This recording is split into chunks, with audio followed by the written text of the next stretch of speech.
This session is on data security, protecting businesses and national assets. I welcome the panelists on the stage. I'll start with Lieutenant General SP Kochhar, AVSM, SM, VSM, Chief Executive Officer, Telecom Sector Skill Council. Sir, please join us on the stage. A big round of applause for our panelists. Then I welcome Shri GS Naveen Kumar, Special Secretary, Information Technology and Electronics, Government of Uttar Pradesh, Managing Director, Uttar Pradesh Electronics Corporation Limited, UPLC. Sir, please join us on the stage. A big applause for Shri Naveen Kumar.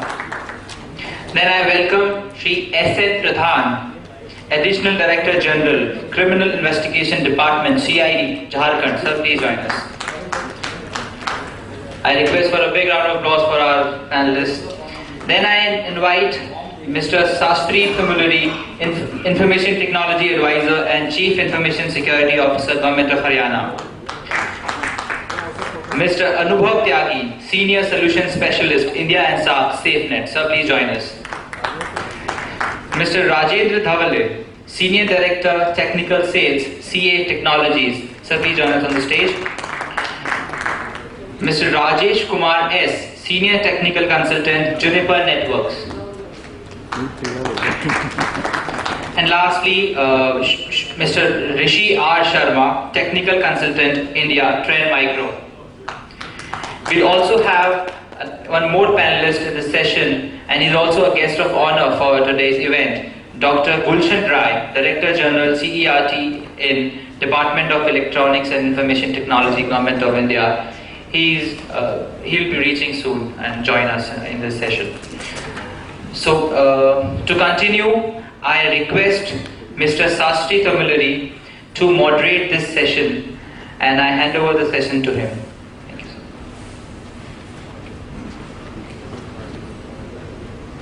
Hello, and welcome back. It's really a pleasure to be discussing matters of importance, albeit a little bit, let us say, after our tummies are full and lives are a little bit routine. But matters are of importance, so we have with us a great panel wherein we'll be able to ponder on some of the most important questions that should be bothering us both inside and outside the government. The personal perspective that I have is slightly limited, which for an opening discussion is probably not too good. So what I would do is push myself a little bit back, and I would invite Lieutenant General SP Kochhar to start with his address first, knowing that this particular session, talking about data security, protecting businesses and national assets, though it appears to be slightly differently named, it does have a little bit of an overlap with the next session. I'm sure the speakers will be able to make a little bit of a distinction there, and you will be able to tolerate a little bit of an overlap between this session and the next session. But I would invite all the speakers to come in. One request for all the speakers would be to allow us a little bit of time to interact amongst ourselves as well as with the people. So if the presentations could be limited to, let's say, about 10 odd minutes, then we can have a little bit of a question and answer session. And indeed, we should have a lot of questions. I have a lot of questions myself, and so let's take this interaction on the road without much further ado.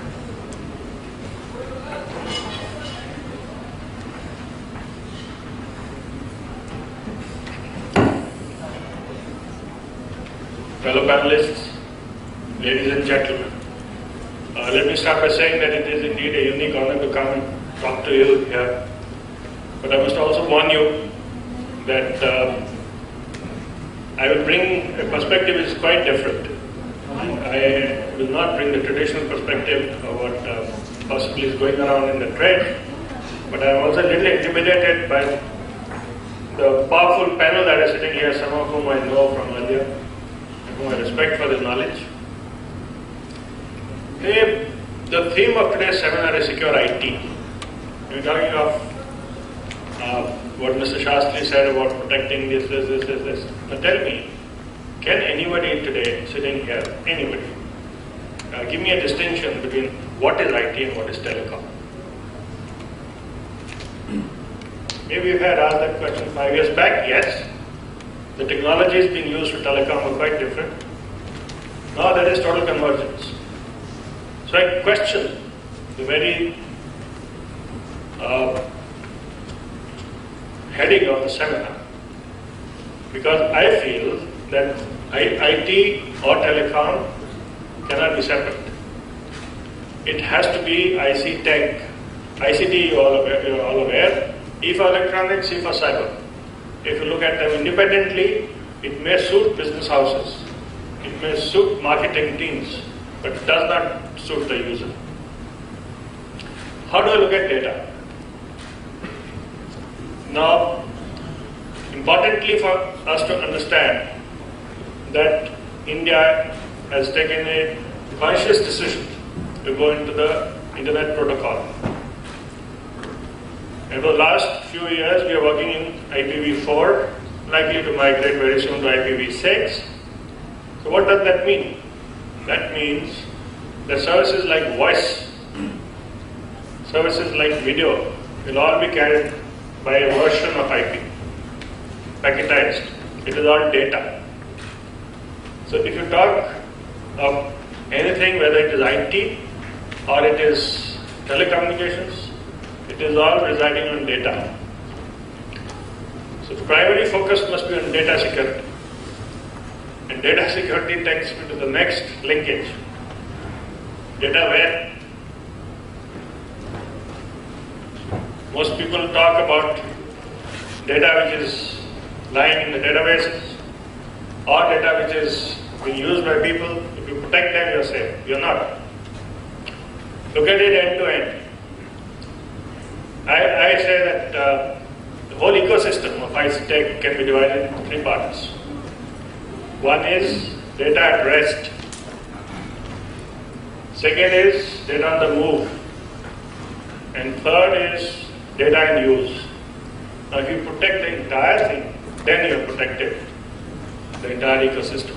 If you protect only data at rest, you haven't protected anything, because the infrastructure which is carrying the data may be the weakest link.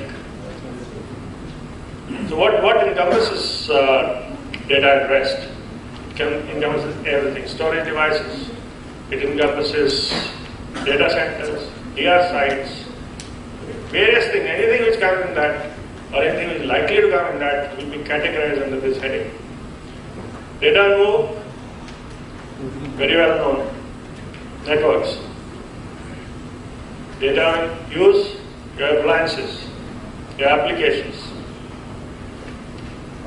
Now if you look at only one segment, then the other segment may have weaker security, or you may end up doing, you may end up securing all simultaneously, but with different grades of security, with overlapping layers in one, and only a single layer in others, which is what normally happens. If you secure transport layer, then do you really have to secure the packets which are flowing over that transport layer? It's a moot question. Maybe my friend will be able to answer that. Sometimes we overdo security, sometimes we underplay security. So when we are securing something, we must keep this in mind. That is my viewpoint. The other viewpoint I want to leave with you is that this entire ecosystem of data is akin to a military operation. You have to assess it, you have to decide what it is. It is an unknown entity because it is not produced by you, it is produced by somebody else. Are you buying tools from that same person to secure something which he himself has produced? Those are questions you have to answer yourself. So let us start by saying that in the current Indian context, where we are not even producing 1%, forget about the entire ecosystem. If you are not producing, then you have to be suspicious of the entire gamut of things. We have to consider this gamut in the first instance as an enemy and see that we are secured against this enemy. That is data at rest, data in move, and data in use, secure it. Make yourself immune, and thereafter consider it as a friend and start utilizing it to your benefit. This is what is done in the military systems. This is what I would strongly suggest we should do in our protection of our critical infrastructure, protection of our data, all components. We are talking of components. When we are saying infrastructure, what does it mean? It means storage, it means networks, it also means critical areas that we are utilizing. We have the time in India. We are not so heavily dependent on systems that if the systems get attacked or compromised to some extent, our country is not going to come to a standstill. We still have time. But if we don't start looking at this indigenously with an Indian model, rather than quoting foreign models and saying this is the best for us, somebody will say the American system is best for us, the other will say Chinese is best for us, Dutch I will say no, Russian is best, German is best, Israel is best, close your eyes by that. It doesn't serve us. We have to create an Indian system by picking up the best practices of all these systems. We will be able to do it. Only thing is, we have to apply our minds differently. If we start buying off-the-shelf solutions, then we are only aiding MNCs to sell their products.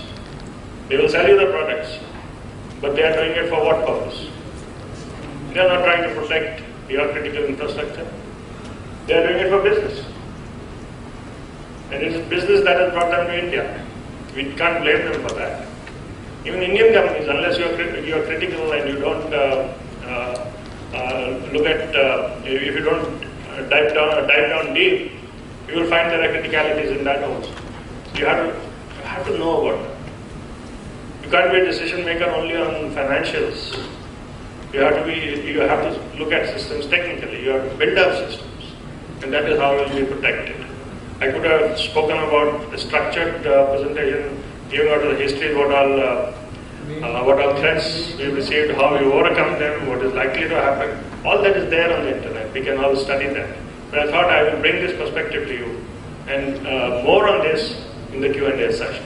Thank you so much. Thank you, Juniper. Can I have a hand mic, please? Thank you.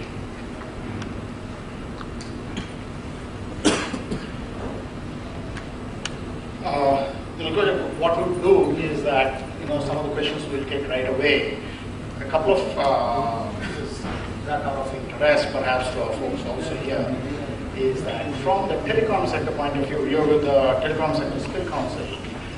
What are the big security, let's say, big hairy ugly goals that you have that this is something that we need to fix? The top three of them, if you could.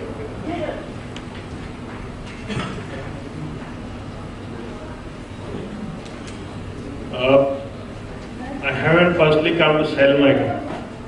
Okay, that will sell by itself. But I would like to tell you that no matter what systems you employ, unless you have a trained manpower which can handle those systems well, it is not possible for us to either derive best benefit out of it or to secure ourselves. So formal training, structured training, standardized training is essential. Training should not be taken only as business. So therefore, the first objective of the Telecom Sector Skill Council is to give standardized training, third-party assessment, so that we bring uniformity across the country. It should not happen what is happening in the education system, that a graduate from a particular state is not as good as a graduate from another state, but on paper they are equal. No.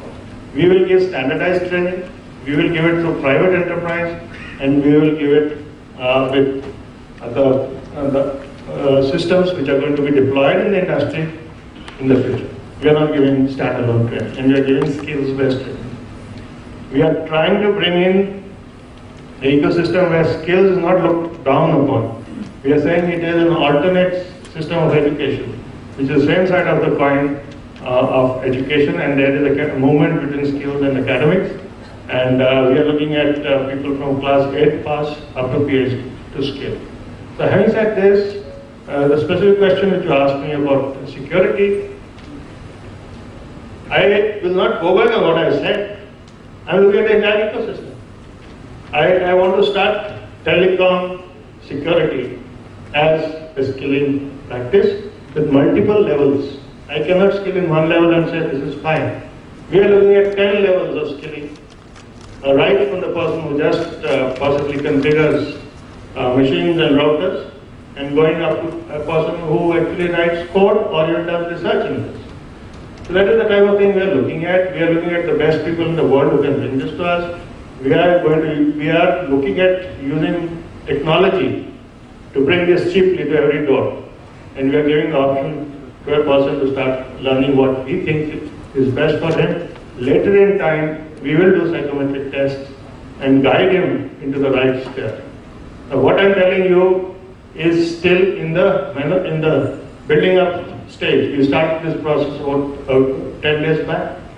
Within 6 weeks, you'll find this on the net. And you will find that this will be available for subscription. And we are also in the process of doing nation building. We will offer 30% of this free of cost.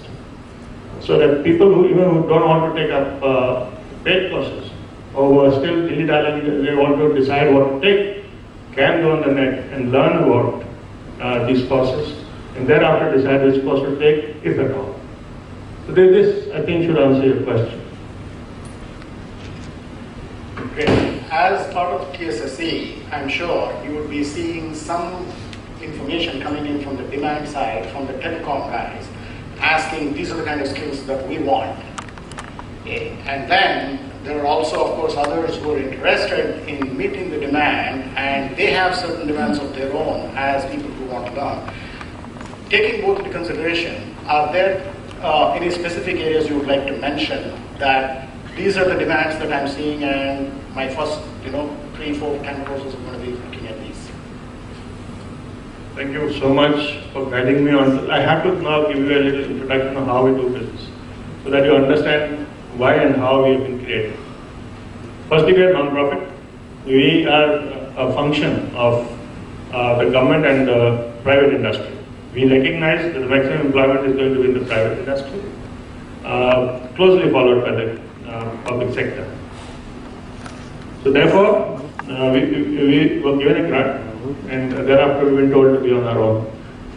But our board of directors is all from the industry, the top telcos, and it is growing. Now, having said that, our method of functioning is that we go to industry, sit with them, talk to them of what their demand is going to be in the next 10 to 15 years, not only in the existing trades, but also in the new job roles that are going to emerge. After having done this, we take a sign up from them, saying that this is likely to happen. This is not from one industry, we go to at least 7. And thereafter, we sit with them, make a syllabi which interests them, practical and theory percentages laid down, that if a person is trained in this, then we will prefer to employ this person in this specific skill. And we define the vertical movement and the horizontal movement in that skill. Okay, so this is a letter of intent that we get from them. It is not that they are committed to taking these people, but it is a letter of intent. 5 years from now, it will become mandatory. We then go back to the NSDC and get this syllabus populated as the National Occupational Standard, which means it is now applicable not only for the private industry but also for government. It becomes a standard. So standardized training has been mandated. We have achieved it. We then go and look for training providers. Now these training providers have to have the infrastructure which is necessary to train in the National Occupational Standard that we have published. The person may be from private area, he may be an entrepreneur, he may be a government agency, he may be college, university, anybody. Just about anybody can take up this as long as he meets the infrastructure requirements and he has certified trainers with him whom he can produce to take up these classes. Classes are minimum 30 days. After the classes are over, by that time we have affiliated independent assessment agency who is a notch higher than the trainer, and they send out their independent assessors to these locations, and they do an outcome-based assessment, which is technology driven. Our pass percentage is 70 to 75%. We will not dilute this because we want a certificate to be the best and it will be accepted by the industry, not only in India, internationally also. Incidentally, we've already got an MOU with Australia to accept our certification. We are not doing it with Canada. We will also go to other countries, but as of now, these two countries. As far as your question goes on how many job skills are we training in, we have 25 job skills today. We are growing. And as and when the industry tells us, this is what we want, and these are the people we are going to employ, we will create a national occupational standard and start training. We are not bound by stereotype job roles. If the industry comes and tells us, no, we want some tweaking in this, what suits Vodafone may not suit Reliance, we will do the tweaking. So we will create a NOS for them also, and then in the qualification pack, they can take 1 or 2 or 3 NOSes and create a qualification pack for a particular job role and start teaching. We are also flexible as and when the technology changes, we change our NOSes. We are not bound by saying that the life of a NOS is 10 years, so we won't start revising it till then. No, we'll change. If change is required, we'll change in 1. We are trying to get all the state agencies on board because we are not for profit. We're giving third-party assessment. It will benefit them, it will benefit us. Okay? And it is a national objective. We are also realizing that there are 2 areas in which there is a problem. One is mobilization of students. A student is today a confused man. There are so many schemes going on, he doesn't know which one to take. And the second is getting him a job post-certification. We started addressing them. And this is the reason why we put up MOOCs on a site for giving this 30% free education is this. We want to attract people and let them have a feel of what they are getting into before committing their hard-earned money. Thereafter, we are creating a job portal, and that job portal will help them get a job. And we already started getting queries. As I speak now, today morning we got 4,000 vacancies from a telco saying that I want 4,000 this job roles. Can you provide? Unfortunately, though today my student strength is 17,000, I didn't have so many in the area in which he wanted. So we converted to a training provider. This is an opportunity for you. Please start training. So that is the way we function. So we are flexible. If any one of you feels that for you there is a particular job role, come to us. We'll come to you, sit down together, create a NOS, and start training with our network all across the country. Today we are only brick and mortar. Within 6 weeks, we will go into a mixed mode, blended mode, both for training as well as assessment. We are also open to government agencies. I would not like to name agency, but we've had interest in the security domain by a government agency. We're trying to create NOSes on that and see how we can do it without violating security and start training manpower in that area. I think that will answer. Thank you, General. So there is a very critical sector, and plans of improving skills in that sector have been elucidated very nicely. Just for a quick recap of the panel, what we see here is that on one side we have people who are given the responsibility to protect various assets, and on the other hand we have experts from the domain who are here to give their expertise, their products and their services to those who are protecting. If it is good for all of us, if you're okay with that, then what I'd like to see is one of us presenting our perspectives and maybe one of the experts presenting some solution that will meet our perspectives would be a great idea. If that's okay, then I'd like to call Anubhav Tyagi of Safenet to present what might be good products, services and solutions that you guys have.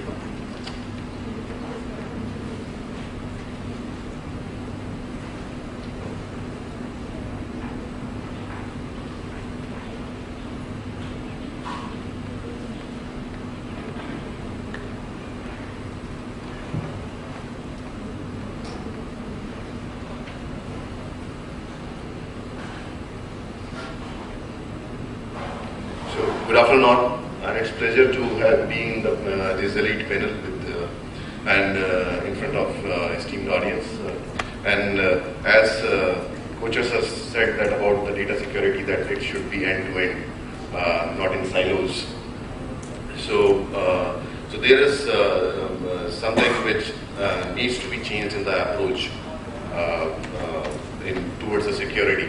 So there is a mindset. Security should not be taken as a reactive measure. It should be a proactive kind of approach. Means we should be aware of that there can be a breach, and we should prepare for it. Not that breach happens and we start patching it up. So if this kind of approach we have, then it will be good for the digitization which we are doing, and we sharing infrastructure which we are creating. For example, just a real life example, when we develop, when we construct our home, we don't wait to be able to police open a police station there. We have locks in our locks, safe. We have secure safe for putting up jewelry and all. So we don't wait police to do that. So that is why this is our responsibility, and we have to create some secure infrastructure for these kind of things.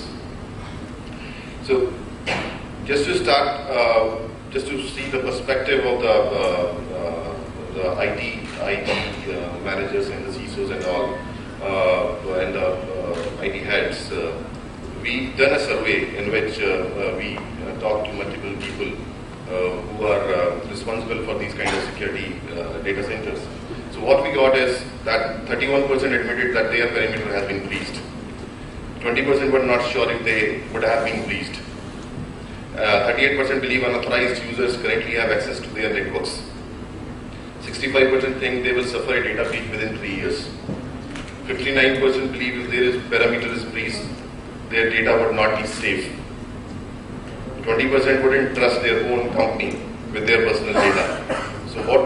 So first of all, we should understand that to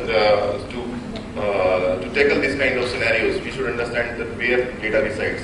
As sir already mentioned, that there are different places where data resides in any architecture or any data center. Like data exists in applications. We have multiple applications around right now. ERP, email applications. There are multiple applications, and which there are databases, huge amount of databases which are coming up in different data centers, and we have the largest database of the world at present with us. UIDI is the largest database at present. And so there data resides in databases. Then there is storage, tape drives, and this data is in network when we share this kind of data. And also there can be multiple more places where it exists, like endpoints. We have also at endpoints. So end-to-end security is very much important. So what kind of we should understand that what kind of data types are there in these kind of data centers or the projects which are going on, like PII data, personal identifying information is there, which is there in each and every you can say application or databases. Have medical records of the people.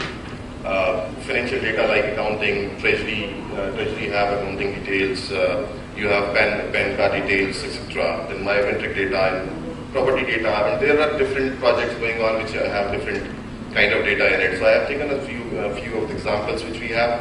So these kind of data will be there in these kind of projects, and there are many projects which are going on in as part of e-governance and defense area and all.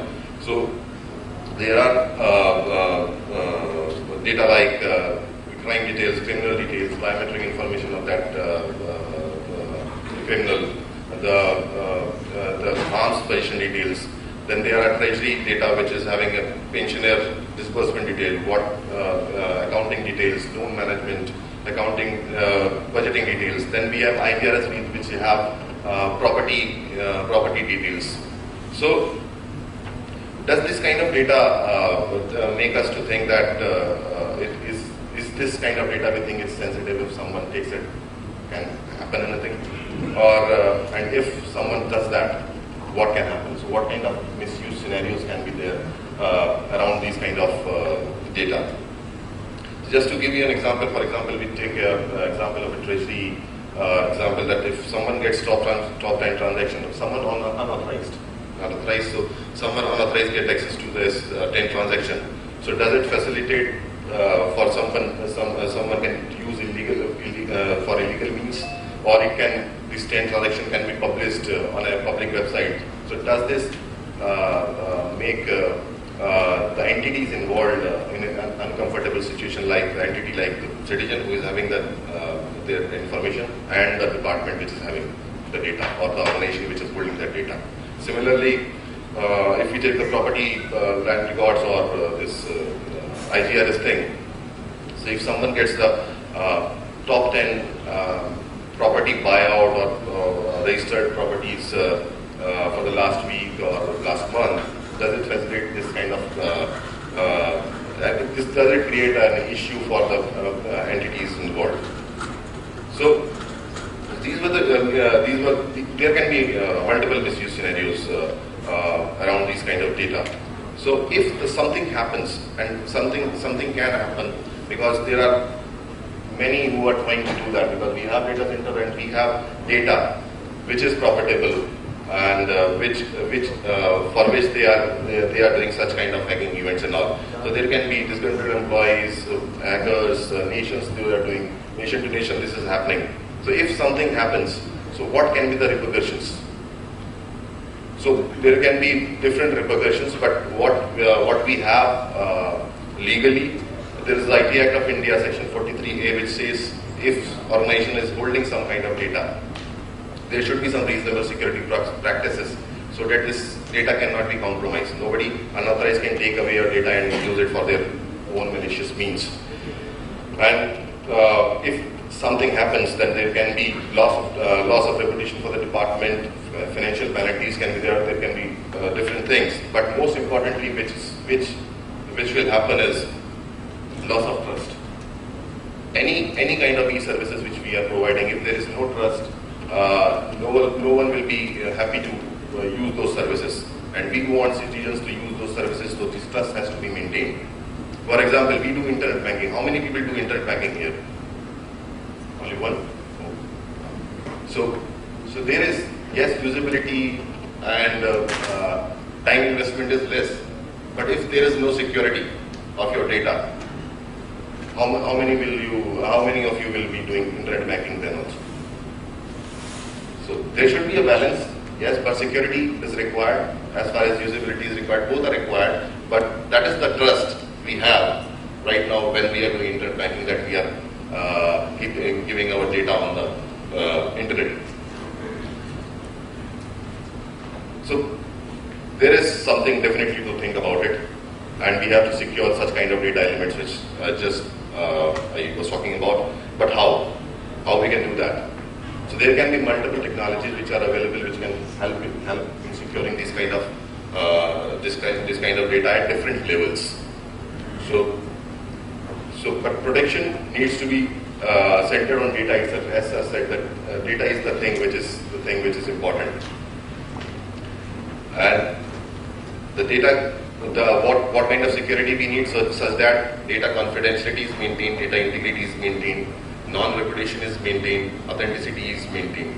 Confidentiality means if someone gets access to your data, in any case, you will not be able to use it.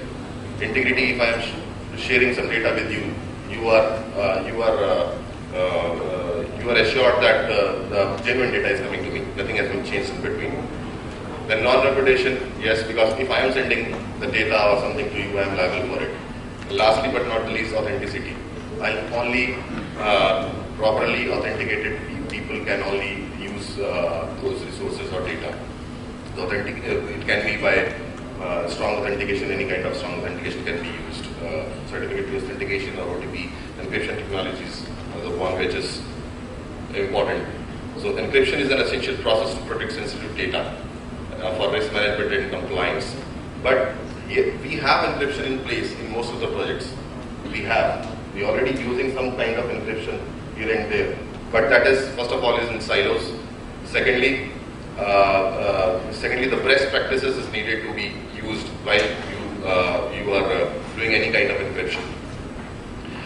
When we do encryption, there is a key, encryption key, which is the most important part which needs to be secured, and that is the thing which is the most important whenever you are using such kind of thing.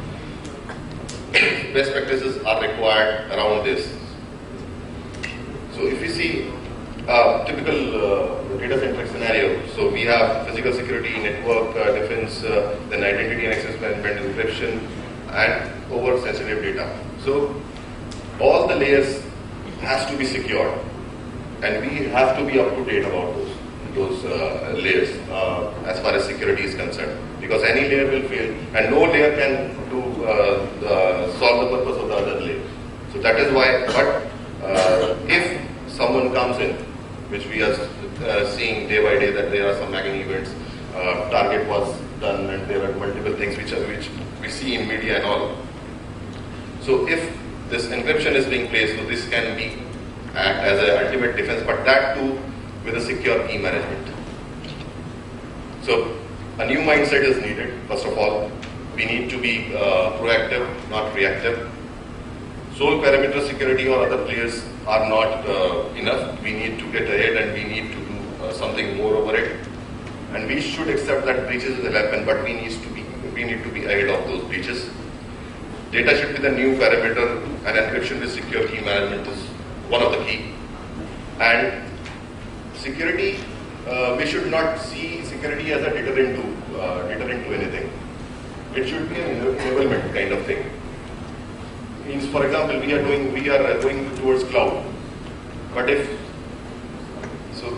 we are going towards cloud. So if security we feel as a deterrent, we will not be able to achieve or derive the benefits which we can have from the cloud infrastructure. So that is very important to enable more transactions, online transactions, enable more shared infrastructure, and enable the trust in each and every citizen that the data which they are providing us is secure and you can use whatever service you want to use. This is, with this I end my presentation. Thank you, I am open for the questions.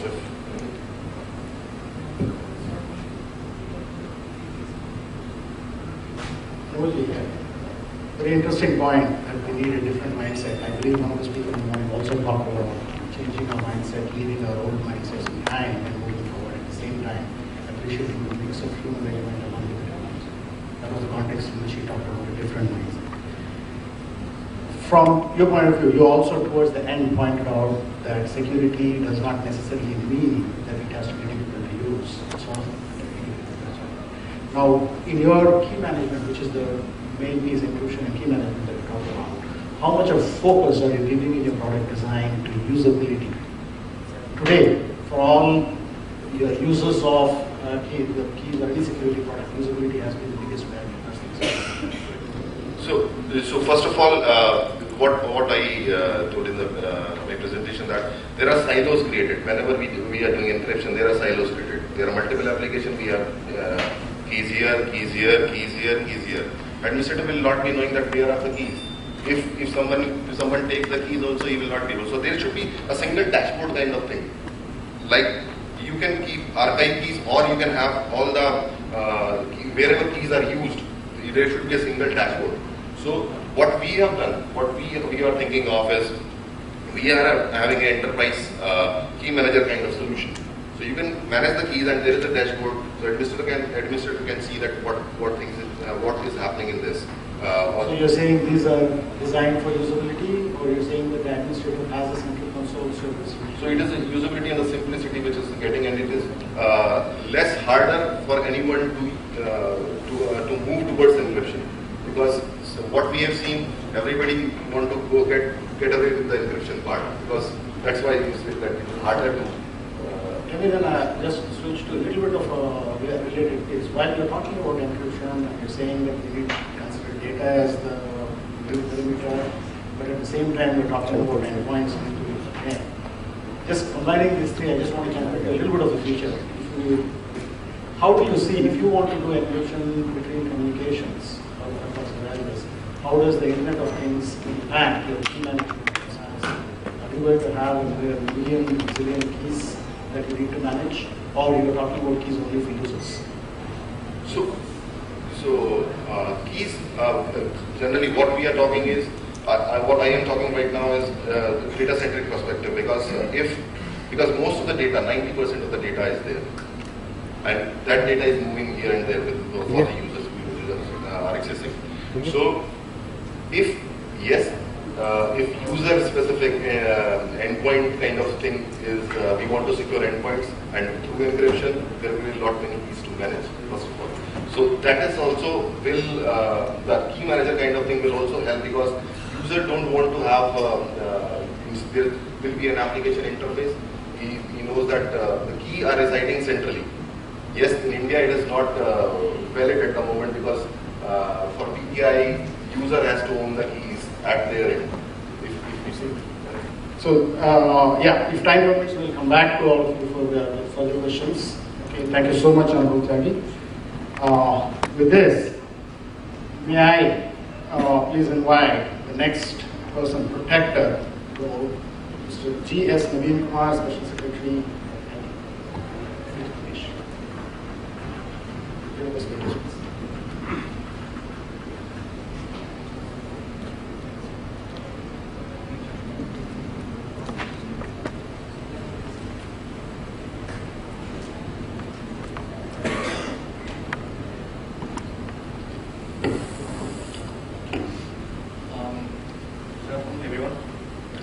Today's event is actually rightly named. It's called SecureIT.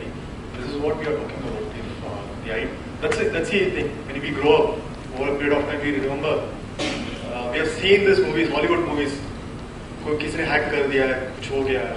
Then suddenly we realize that fear has come right away in India. Right now, it's like पहले ये होता था हम लोग के systems सारे manual होता था. We had manual systems, paper and pen. And rightly said, General Kochhar mentioned it. It's a military situation. And it's an everyday military situation. And that's what we are dealing with. And put another perspective with the data. Any data stored in government, with the government, is sensitive. Even if it's a fingerprint, it's your property detail or anything. You can imagine somebody takes your property detail and changes the name and all earned money for so many years. Maybe your lifetime opportunity, it changes. And when this data is changed, for example, your property name is changed, what is your redressal mechanism? You have to fight out a court case. Probably that takes more time than anything.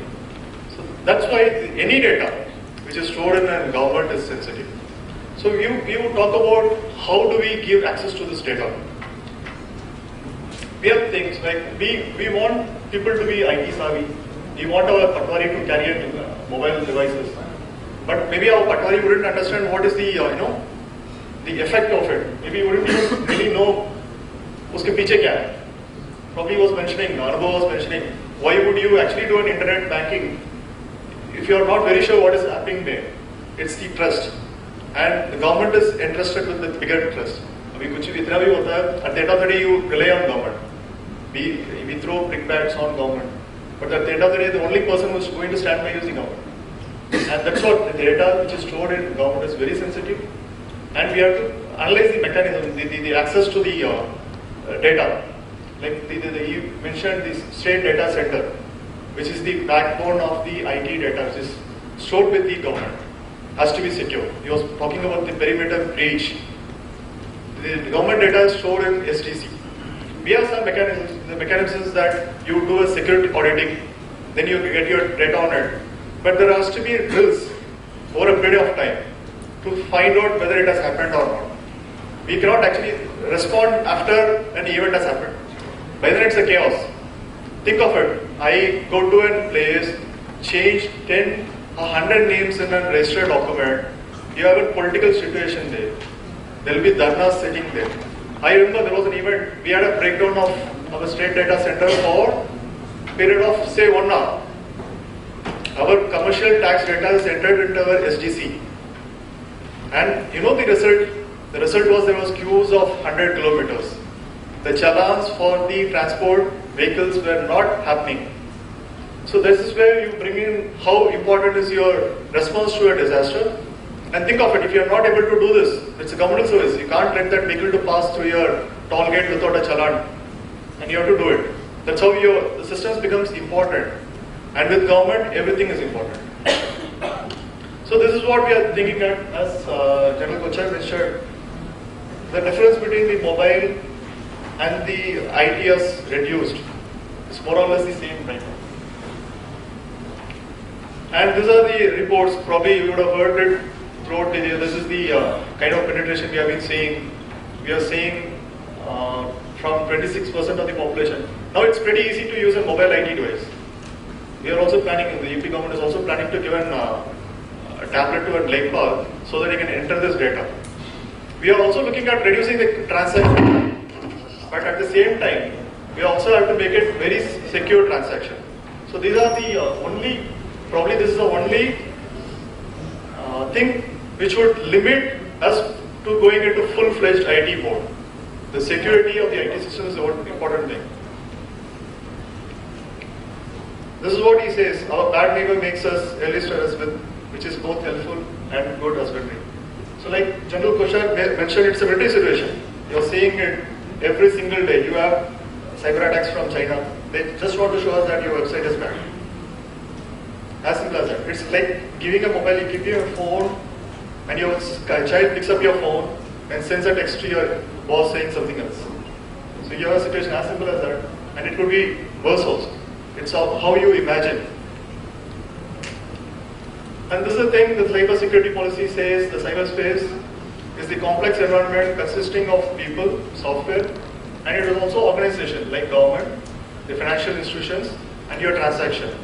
For example, if you look at IGRS, the Inspector General of Registration and Stamp, the property detail is made, and there's also an online check with the financial institutions. And the money is transferred to a treasury, which is a different department. Probably you would not actually understand at that point, it is between the departments. The departments are responsible to each other.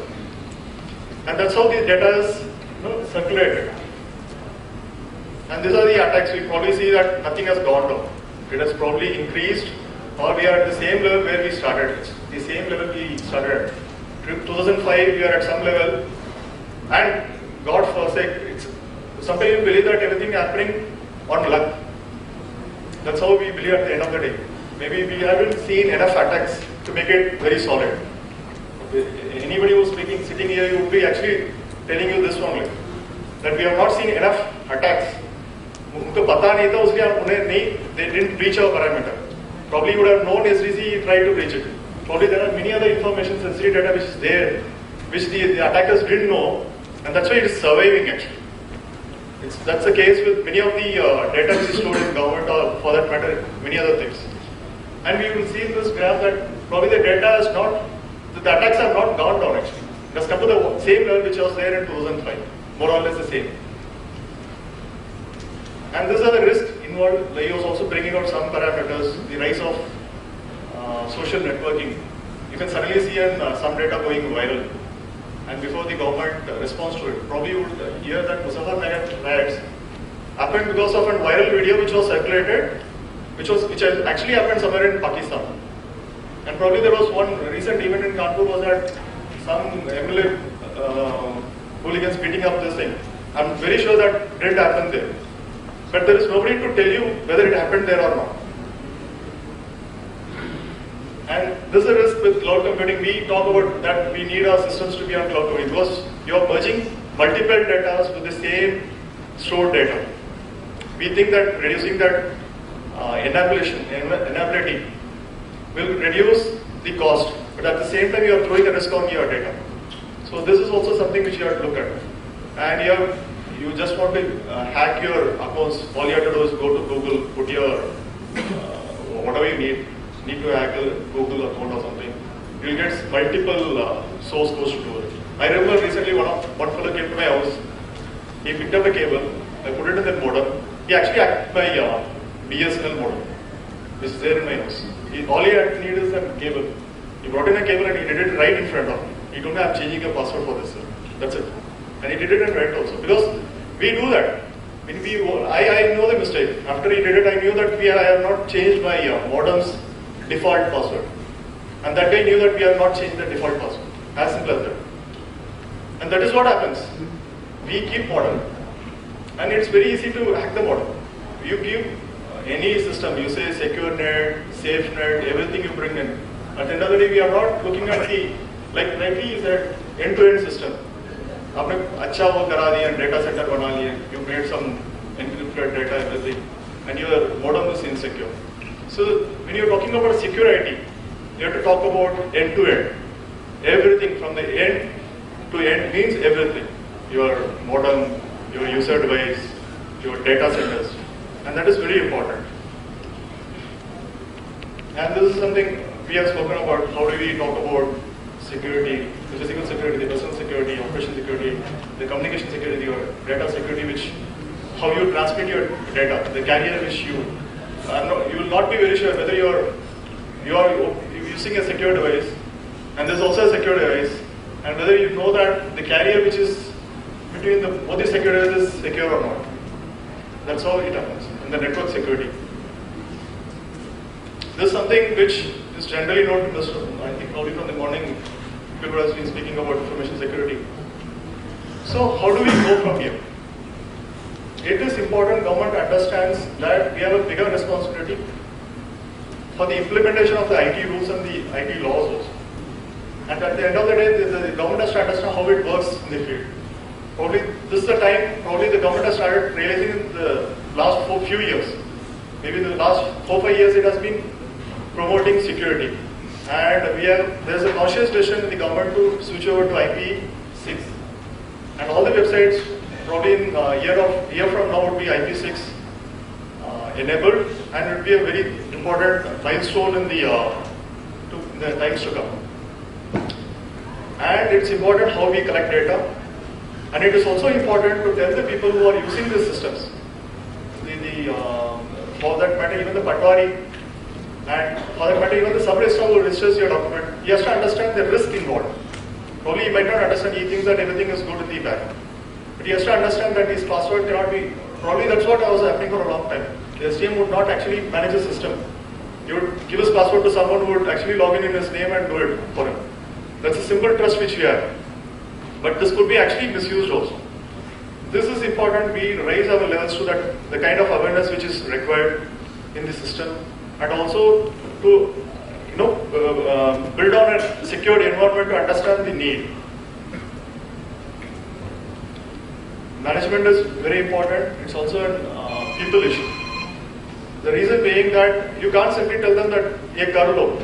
At the end of the day, if you don't make him understand this is very important, he is going to tell someone to do it for him. So it is better he does it himself to understand that it's very important. आपने आपको किसी को train करके you made it there, and if he doesn't want to do it himself, so that's why I remember this government of Maharashtra went for a BOT model. They know that the risk is involved. Probably they borrowed skilled people to do the transaction. The only reason, if you remember that system, the SRO comes there only does put Anguta, that biometric system he logs in, and after that the job is taken over by someone else.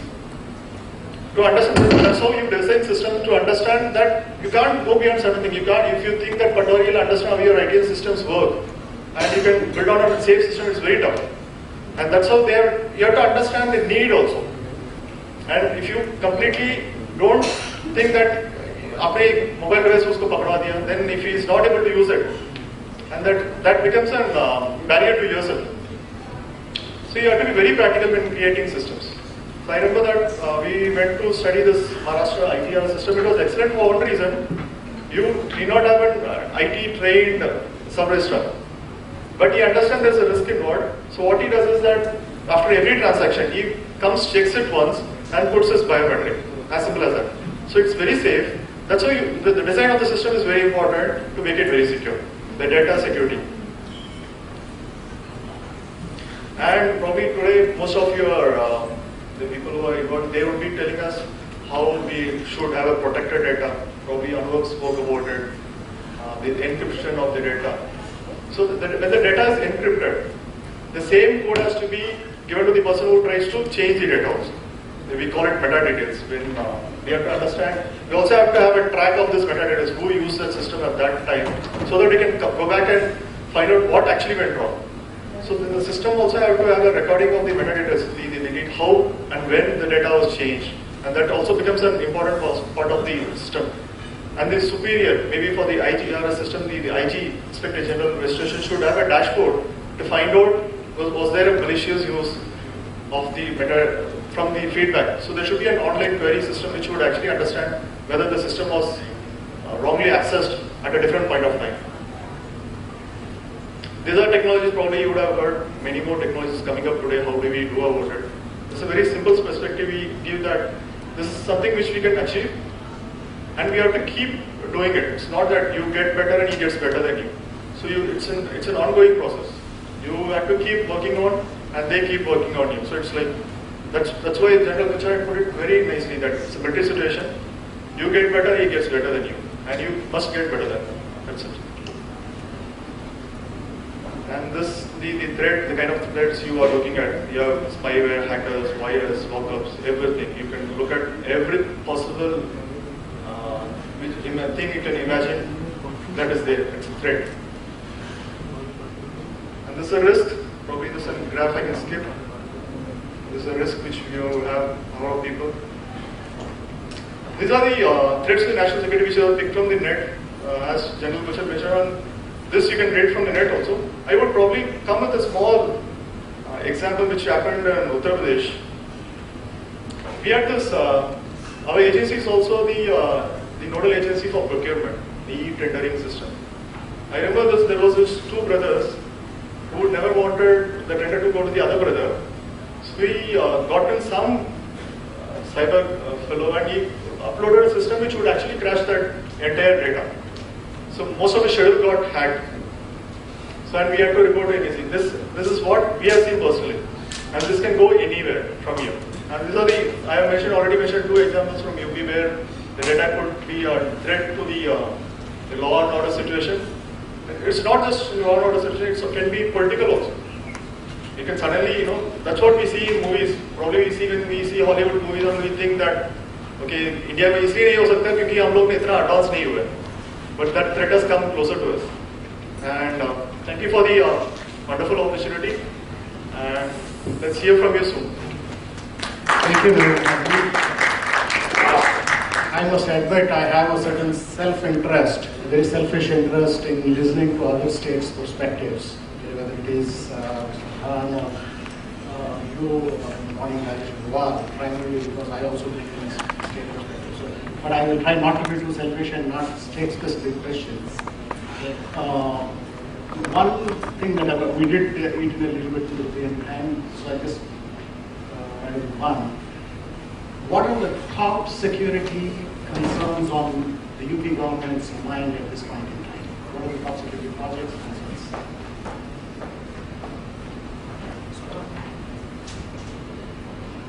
As I mentioned in my presentation also, it's everything. The data which is there can be misused at any point of time. The idea is to have a secure system.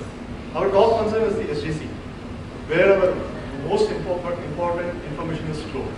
And we are looking, that is the key area.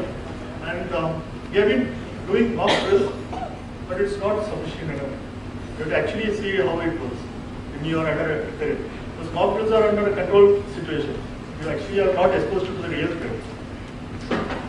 Excellent. I think that gives me an opportunity to introduce a concern that a question from Mr. Kumar. I will pass it on to the next speaker. Okay, he says he wants to look at the SDC, so primarily looking at it as from a perimeter point of view. So I would invite someone from the private sector who last when they met me was filing out to me as identity as the new perimeter. Okay, from Rajendra Dhavale from the CA Technologies folks. Data is the new perimeter, SDC is the perimeter, or identity? The perimeter is always changing. So.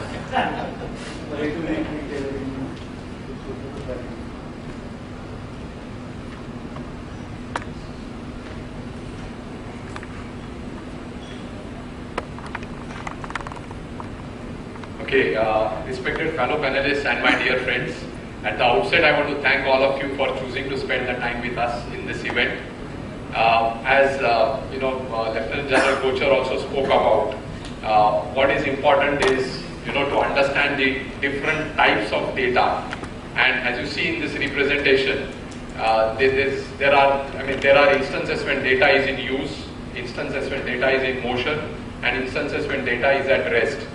So while we all understand that and if you look at all these kind of government services that are being provided, and if you really look at the topic of this particular session, it is about protecting business and national assets, and you can really see that the national assets, be it your property details, land records, income tax, even in the banking sector, the core financial data, all of these have become national assets today. So national asset is not about a structure, but in today's context, national asset is about data, and it is extremely important to understand the different aspects of data protection.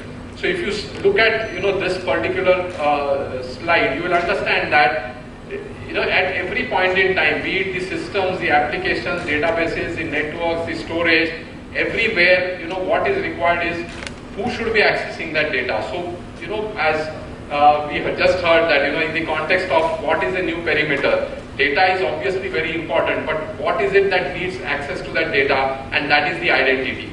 And in that context, one has to really understand what is the digital identity that is created in each of these systems. And our friend from Safenet, Anubhav, he spoke about, on one of his slides, there was a very interesting statistics that 38% of the identities, are unknown. I mean, do you really know who is the user, what is his role, and what are his privileges? So, that actually leads us to think about what is it that we need in a complete security solution. So first and foremost, the identity is so important, because you go to any organization, be it government data center, be it a bank, or be it a telecom house or a manufacturing unit, a simple question can really put the Chief Information Security Officer or the CSO or CISO, as he or she is called, and that question can really put a lot of stress and tension on that person. Because a question like, do you really know who your users are, what are their roles, and what are their privileges? I don't think, because in any organization which is large, which has hundreds and thousands of users, there are different types of applications, different types of systems which are providing services. And in the case of users, there are ordinary users like us, and then there are privileged users which are also there. Privileged users are the super users, root administrators, as you may call them. So it's a very complex situation when you look at it from the identity perspective. So while data is important, it is the topic of this session, I would like to look at that from the identity perspective and give you a flavor of what it means to have the right identities and ensure that there is a right access and authorization. So if you look at really how today the applications or services are accessed, they are accessed through a variety of interfaces. There can be web portals, there can be from the home you can go through a VPN network, or through your mobile devices, or through public kiosks. So first and foremost, when it comes into the data center, when you are trying to access the systems, it should first identify who you are. Also, do you have the really right credentials to be granted access? And today, in today's world, this is not enough. We should also look at is this your normal device? Is this your normal geolocation? I am from Mumbai, so when I come and log into my office network from Delhi, or say from an hotel in Delhi, through the Wi-Fi network of that hotel, I am obviously changing my geolocation. So, I mean, just as in the credit card situation, if we operate the credit card from some different country and SMS comes to our cell phone, right? That is it really you who's doing this transaction. So apart from your identity and the standard password that you have, there has to be some provision for the second factor, in terms of either it can be a one-time password on your mobile, or it can be any novel way of using the private key. So it can be either a hard token, soft token, whatever. I mean, some kind of a second factor is essential. Also, second factor need not be always thrown up, because if you always throw up the second factor, then I mean the security versus usability, that particular debate comes in. So depending on whether if you are logging in from a different location, or if your behavior is slightly different on that day in terms of accessing the systems, you may be thrown in for any kind of second factor, be it a one-time password, be it a set of security questions that you need to answer. Because today there are a lot of websites, there are a lot of organizations who are allowing you to use your social identity. I mean, you go and try and log in. Let's say, for example, you're logging into Flipkart, or you want to buy something from Flipkart. They don't ask you to necessarily create a separate login instance on them. They allow you to use your either a Gmail identity or a Facebook identity, and through the open authentication standards, you can get access to that. So what I'm trying to say is, in these kind of situations, you may tend to share your the Facebook password or the Gmail password with some of your friends, relatives, spouses, whatever. So in that situation, if these identities are being used for some other authentication other than the social use, so look at the kind of the mess that one can really get into with the proliferation of so many kind of identities. So understanding who you are and trying to do this particular due diligence for each and every time you log into a particular system is important. What is also important that this, whatever I have shown here, the identity, the authentication process, that also should not take time. It should be on the fly, so that you as an end user or a citizen don't see that particular delay in terms of accessing your systems. So this is extremely important from the end user identity perspective. What is also important is the way in which organizations create and manage these identities. And that's a big topic in itself for identity management. How do you first do an identity cleanup? How do you build that role model in terms of who are the users, who are their roles and privileges? How do you basically clean up your user stores? Because for greenfield applications like some of the new government applications which are coming up, it can be an easy task because there is no legacy. In case of other industries other than government, other businesses, there are already a lot of applications with different identities. So it is extremely important to understand that the identity cleanup has to happen, and then you can bring about the process of automating the creation, deletion of identities in case a particular user goes away from that organization and so on. So that identity management is an extremely important process. And also, once you authenticate, you have to ensure that the person is authorized for certain applications, has the right entitlements. And for this, it is also extremely important to provide some kind of a single sign-on. I mean, just for a minute, pause and think about the number of identities you have to remember and the passwords.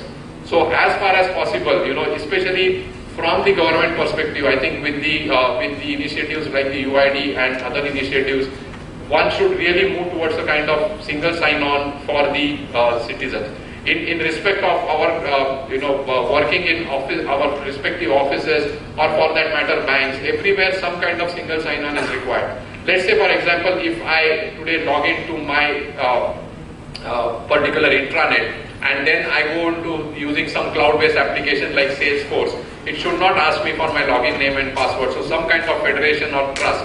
Because the more number of passwords that you have to remember, and everywhere you will realize that there is a mandate that the password should change after every month or 15 days. It should be very complex.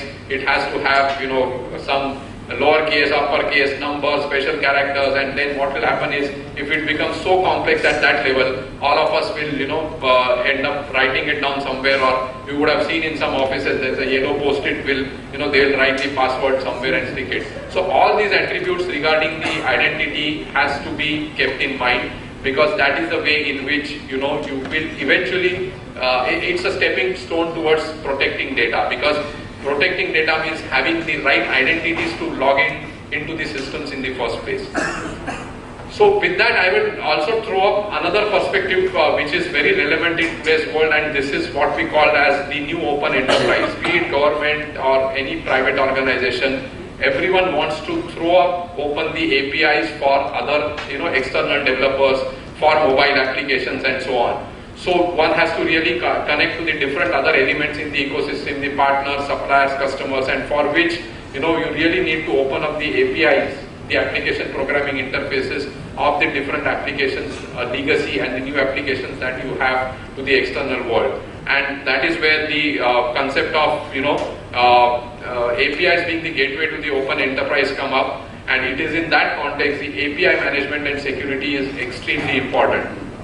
So one can really open up the API. So it is all about convenience versus security, but at the same time it has to be done in a very structured way. There have to be specific API gateways. You suddenly can't open up the internal systems outside there has to be a kind of API portal which will, allow the external and internal developers to network with each other and come out with applications, and also some kind of an API service manager.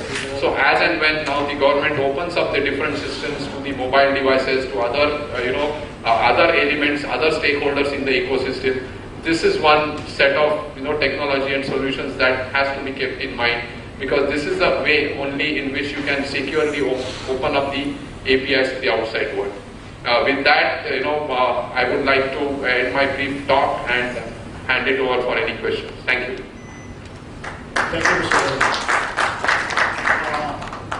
Actually, I would like to ask whether one of our protectors have a question for you guys as to what exactly you will offer. Any of you folks on panel have a question for us? Or maybe I'll ask. Okay. Let's say Mr. Naveen was talking about a particular set of needs of this. If there was one product or the one solution that you ask him to focus on right now, what would that be?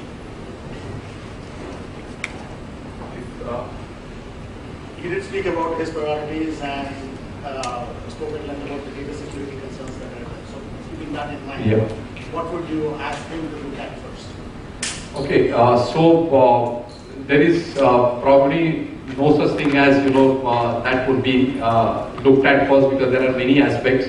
It will all depend on what has already been done and what is yet to be done. But if it is in the context of data center and if the basic things are in place, then maybe basic things like the identity management and the basic access management. Then depending on the set of critical applications, maybe the land records or very, very critical applications, then one really needs to look at the two-factor and one really needs to look at the risk analytics. That will, however, that will depend on if the basic things are already in place. Thank you. That question is also a sort of question in proxy from my side. So I just have one more, let's say, curiosity question to you, and perhaps hopefully that will be of interest for our audience also. That you talked about looking at the complete pattern, that is, are you the correct person?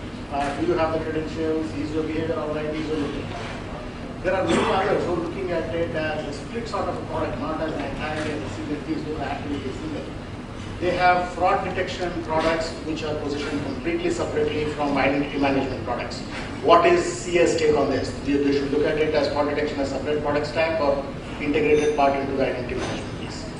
If you look at it, actually should be integrated, because that is where the choice is.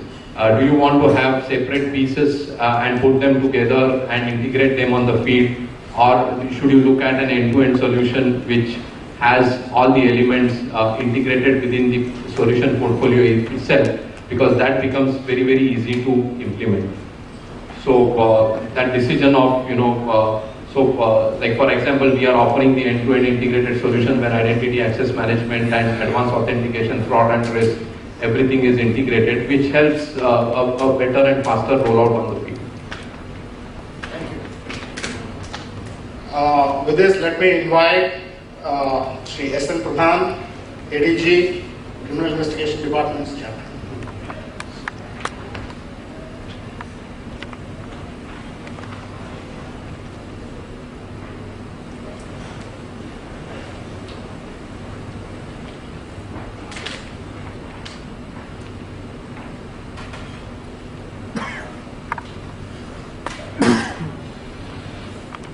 Thank you, Mr. Sastry, esteemed co-panelists. Actually, I'll be focused basically on an aspect that, as a policeman, bothers me a little, and I think should bother you a lot more. And that is about the data that is with the police or is going to be with the police. We are talking about the SecureIT, and this session is about securing the data. The interesting aspect is that while a lot of data is being generated across the board in the government, and we had people from the government talk about it, it is massive data that is being generated every day, every second. one of the issues is also that some of that data, government data, which is across the board sensitive, is also going to be with the police, as is happening across the world, across the developed world. And now the question from my side is, would you say that the data with the police, which is going to be with the police, let's just hone in on one aspect, the crime and criminal data, do you think it's a national asset? Yes or no? In fact, there are so many aspects to a crime and criminal data that we sometimes do not see the wood for the tree because we think it is about crime and criminals only. As I go along, I'll share with you that it can be an enormous amount of data. And crime is not just crime, crime is any infraction of law. So the moment you cross a red light and you have to pay a fine, you're already creating a data. And if there is an e-challan given to you and you pay up, you are creating a data and there is an identity involved there. The moment you are under surveillance, the moment your car goes through a sensor, you are creating data. You have, maybe there has been an infraction of law, maybe there has not been, but it is data about a citizen who is probably unaware that he is being regulated very, very closely. Probably we have not reached that stage in this country, but it is not far from now when it will have to be a surveillance society. We all know about this cliche called the Big Brother, but there is a very nice saying that if there was no Big Brother, some small brother would become Big Brother. It is not only the government that is playing Big Brother, it is many, many private companies, private institutions who are actually looking into identities. And even as you get into the net, there's a very nice saying in English now, it is really circulating that anything which is networkable is crime workable. Anything which is networkable is crime workable. So that is what is the sinister or the serious aspect of it that we must take cognizance of. The police gets data and it is going to get more and more data. We are into a e-governance project called CCTNS, Crime Criminal Tracking and Networking System. And it's not only about criminals. It is probably about many other things that involves the police. What is worrying is about anything on internet, anything cyber, anything data, we have a faith-based approach. And this is a quotation that I love. We have a faith-based approach to data security. In that we pray every night that nothing will happen.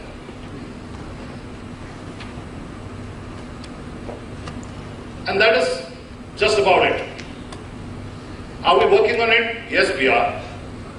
Are we really aware of the implications? Probably we are. But it is not a system response. It's probably an individual response. Some people who are into it, who are really weighing the pros and cons of it. It is not a system response. Just an example. There was a data breach at Greater Manchester Police. The Information Commissioner's Office, the ICO, the Information Commissioner's Office, investigated it. A substantial fine was levied. It was not actually revealed how much. It was quite substantial. It was actually a theft of a memory stick. No password protection or encryption was involved in that. What was worrying was it contained details of more than 1,000 people with links to serious crime investigations. Now you would think that all 1,000 were criminals? No. Probably a few of them were criminals because it was about a few crimes, but it was also about a lot of people who were witnesses, a lot of people who were supposed to testify, paralegals, a lot of people who were in the neighborhood, a lot of maybe forensic scientists, policemen, whatnot. So, the ICO Director of Data Protection said this, and this is what I think we'll have to keep it in perspective when we talk about data that is going to devolve to the police sooner or later. This was truly sensitive personal data left in the hands of a burglar by poor data security. The consequences of this type of breach really do send a shiver down the spine. Should have been obvious to the force, the police force, that the type of information stored on it its computer meant proper data security was needed. What is the data with police now in India? I call it DWP, and that I think has to be contrasted with DWG, which is data with government. Data with police is a subset of data with government. Now, data with police. Right now in Indian police, we are everywhere, almost in every state. We had 5 policemen in the panel earlier. We are developing or have developed our own HRM. We have also MIS and assets and other things. What is also the most important data pool is the data on monitoring and surveillance and sensors. That is really multiplying. That is multiplying. And it is about civilians, like you and me. I'm a policeman, of course, but I'm a civilian first and then a policeman. And I'm a citizen first, then a policeman. Every one of us is a citizen first, then belongs to his profession. So, as a citizen, my data, whether I actually am committing a crime or a legal infraction or not, is being transmitted or being stored somewhere. Then the CCTNS. It does not involve only crime and criminals, as you can see. And it does not involve only ordinary crimes. It's organized crime, OC for organized crime, Naxal crime, it's about terrorist crime, it's about economic crimes. It involves the name of the accused and identity, it involves the name and identity and other details of the complainant, of suspects, who are just suspects, may not have done anything actually. And there are many suspects. In a typical FIR, let me be frank, when the police is actually at a loss as to who to pin the whole thing on, they put about 100 suspects sometimes. And may actually end up with none of them being convicted. But what about the database of the 100 suspects? And witnesses. There can be also multiple witnesses to a crime. Then, the shared data across states and police institutions. Sharing of data between, say, CBI, the FIU, the Enforcement Directorate, the Income Tax, and we are already talking of the NAT grid. Then cross-platform data between vigilance. We are talking to passport, our data is talking to the passport, we are already connected, we are doing online verification of passport applications. That means we are getting the details of the citizens who apply for passport, and we are doing a police verification and actually sending it online. RTO, that means the road transport, the transport authority. Other incidental references. Let me give you an example that we actually could catch hold of a Naxal leader in Jharkhand by sifting through the Manrega data. How? There was a remote village called Kumar in the western Singhbum district, which was very, very inaccessible. What we did was, we wanted to go through all the details of who lived in that village. If the force had to reach there, it had to not only cross a few hills, but also had to cross a river, so there was no way of coming there unannounced, even if you travel in the dark. So we wanted to sift through the data and finally found that under the Manrega scheme, which is, they have an MIS, we found that a particular person and his family repeatedly got, either he got or his family, brothers, cousin brother, father, chacha got a scheme under the Manrega. And that name kept repeating, either as main name or the care-of. It was a pseudonym. So we asked the village chowkidar who came over to the police station, who is this man whose name is being repeated? He said it's a pseudonym for X, and which was the Naxal man. So we asked, what does he do? He says he comes only in the evenings, late night, and then he pays off the laborers and then disappears before first light. So we had to actually put some people along with the chowkidar, and they actually stayed a few days so that they were treated as people who had come with the chowkidar, and then he was nabbed. But if you look back at it, it was a database which had totally no connection with the police. So the data is going to talk to each other. You cannot say that this is the data that the police doesn't need. The police will need probably any data if they have to delve into a crime which is very, very complicated.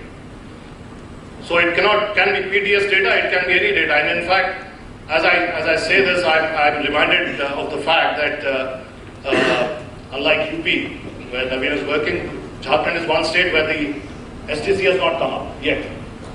So much of the SDC work, of course not the majority, but some of the SDC work is actually stored in the police data center, which we've managed to through some other police modernization money long back. And the PDS data, the commercial taxes, is actually operating from the police data center.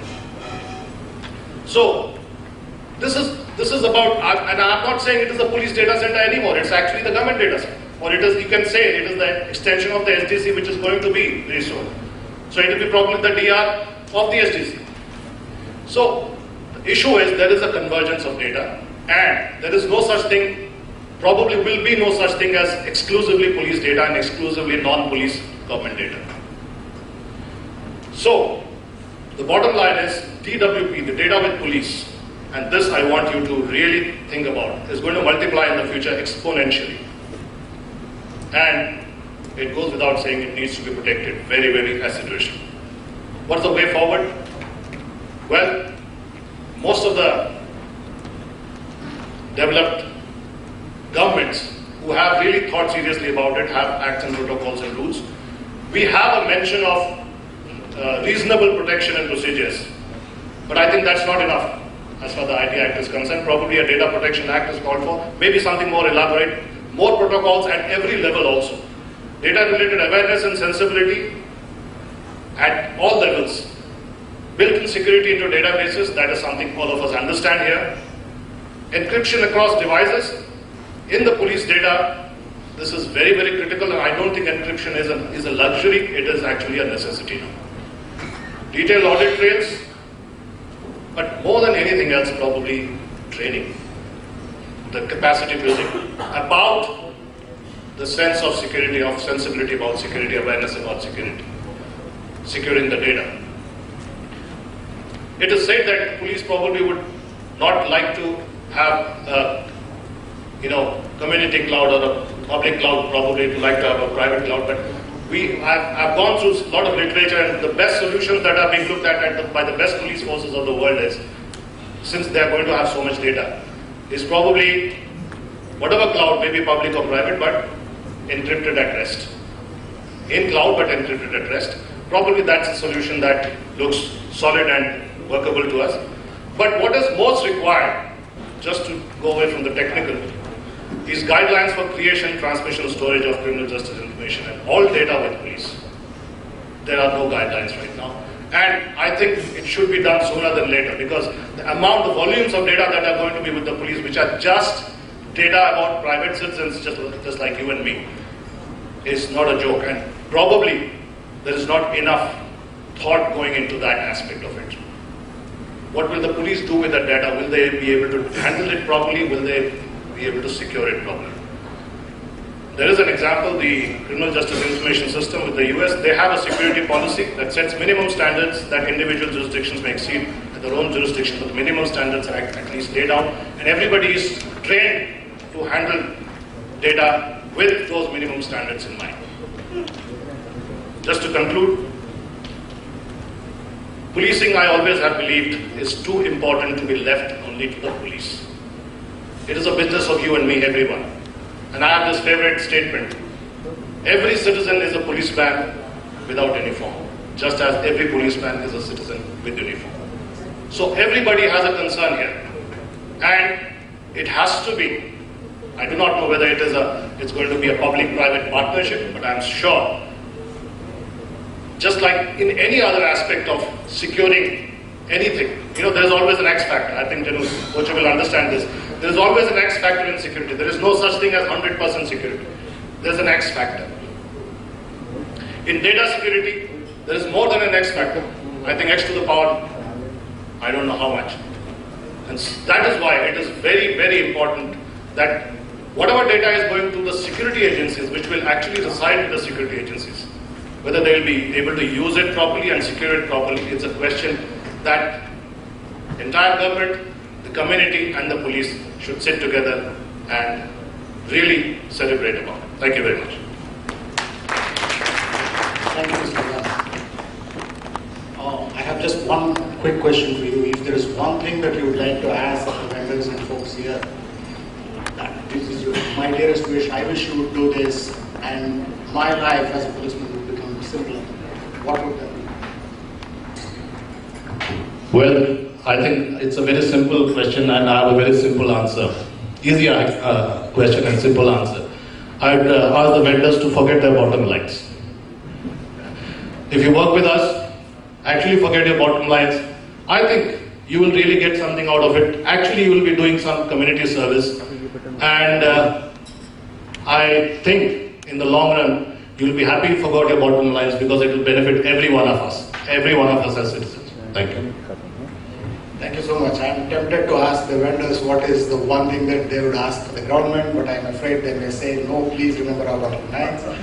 But however, I would like to transition to our friends from Juniper, about whom until recently, until about a month and a half, 2 months ago, I used to think they would only provide routers, switches and so forth. But I do realize they have a lot to offer on the security side also. I welcome Rajesh Kumar. Please tell us what you have to offer to Mr. Pradhan to protect his police data, which is also our data, incidentally.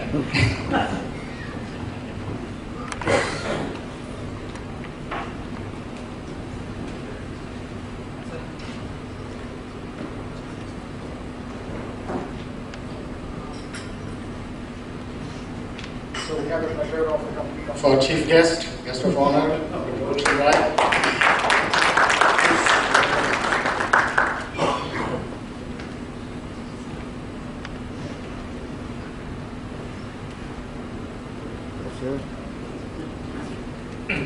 Good afternoon, distinguished panelists, and good afternoon, ladies and gentlemen. So, as we were hearing for the last 1.5 hours, that security, data protection, identity management, right? Security end-to-end as Sarvas was speaking about. So, what I wanted to talk about here today is that I'll take a portion of it because addressing the entire security domain is very difficult in 10 minutes. But what I wanted to say is that today, when we think of security, the first thing which comes to our mind is against whom we are protecting, right? So that is the first thing which comes in mind. The second point is that when we look at security, we look at a traditional security, like we build a huge perimeter kind of a security. We build impressive walls, right? Layers of security. And then also we look at signatures based kind of analogy and try to passively protect from the attackers to secure our data. So this is what we look at when we talk about security. But when I'm not talking about end-to-end, because end-to-end you talk about encryption mechanisms, you talk about a lot of devices being protected, right? And also the sustainability of the devices when there is adversaries, right? So these are the things which we need to look at when we look at end-to-end. So what I say is, as Abhinav was talking about, my friend, that proactive security. Today what is happening is it's all passive, right? Whenever there is an attack happen, there is an alarm generated or a log being created, and then immediately we look at those and find out, oh, okay, this attack has happened, now I need to protect against this attack, right? So, and also sometimes what we have seen very clearly is that they even don't know that attack has happened. Like, these are the conditions what we have seen with the customers, right? There is a one saying that either you know you have been attacked or you don't know you have been attacked. That's the only two ways which you can look at security, right? So what I wanted to talk about is the proactive security. Proactive security in terms of deception mechanisms. Today the security has moved forward, right? So what we look at is some of the deceptive techniques which we can use to protect ourselves and to protect our data from these kind of hackers who are very sophisticated. And today the hackers are not doing just for fun. There is a lot of national interest which comes in, there is a lot of money which comes in, a lot of groups which does because of some other purpose. So we need to look at all those criteria when we look at this kind of security mechanisms and what we are going to protect and how should be our protection mechanisms. So one of the things which I heard here was that when we build a house, we need to have locks and we need to have a police station. But what I wanted to say is, when we look at proactive security, we need to look forward and say that, for example, if a house burns and there is a picture of the house burning, instead of that we have a smoke alarm, right, which can detect and tell us before that there is a fire. That is what we talk about proactive security. right? So that is what I just wanted to highlight here. So just evolution of threats, I wanted to put it, because today the threats and the attack strategies have changed. Earlier we used to say that internal attacks are more, and those are the things which we need to protect. But today it has completely changed. The external attacks are more today because of the cloud environment, because of the virtualization, because of the data centers being consolidated, right? Mobility factor, data in move. So these are the things which are actually changing it into 90% of the breaches come from outside, right? And there is a lot of statistics, and 70% attacks happens on the application layer, because that is where you get the entry into any of the network, where you can take any of the data out of that, right? So if you look at this slide, then I can say that the security threat landscape, sophisticated attacks, that's what I was talking about. Today, the attackers are so smart and the hackers are so smart that they evade all these security mechanisms which we are trying to put in the data center, right? They can go below that, and without being noticed, they can sit in your network like persistence threats, right? And then try taking out the data out of your network. So there are so many sophisticated attacks, and today the tools which are available is available on the internet, right? Like you look at Rudy, you look at Lolaris, right? You look at any kind of the tools which you want to use. It is like a GUI based, LOI, CO, like, right? There's those kind of IO kind of a thing which you can start an attack using an Android phone, right? As IP for like you just create IP address, DDoS attacks, right? Today, like some 3 years back, we used to see DDoS attacks as a volumetric attacks, which brings down the server. Today, we are not talking about volumetric attacks. We are talking about application level low and slow attacks, which even no one will recognize that it is a DDoS attack, right? So these are the things which we need to take care in terms of protecting our assets. So that's where it comes in. And I wanted to highlight on the complex infrastructure, because today the infrastructure is very complex, because we have virtualization, we have private cloud, we have public clouds, right? There is a lot of consolidation. So these kind of, when the virtualization world comes into play, the security also keeps changing. Because as Sir suggested, that when there is a data motion which happens between the virtualized machines. So do we see how it is protected when they move within the VMs? No, we are not aware. We only take care when the data moves from one system to another system, but we never take care when the data moves within the VMs within the same host. So these are the things which we need to take care when we move into a virtualization world completely. From the physical data centers, what we were talking about earlier, with having a big firewalls, with big next generation firewalls, with signature biased IPSs.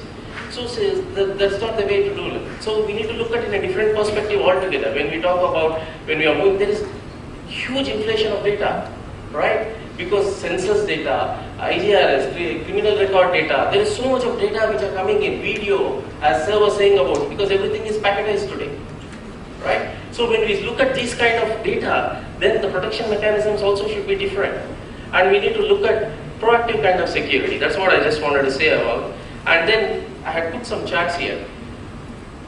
These are some of the reports which has come out, that the cyber attacks which happen, initial attack to the initial compromise takes seconds to minutes.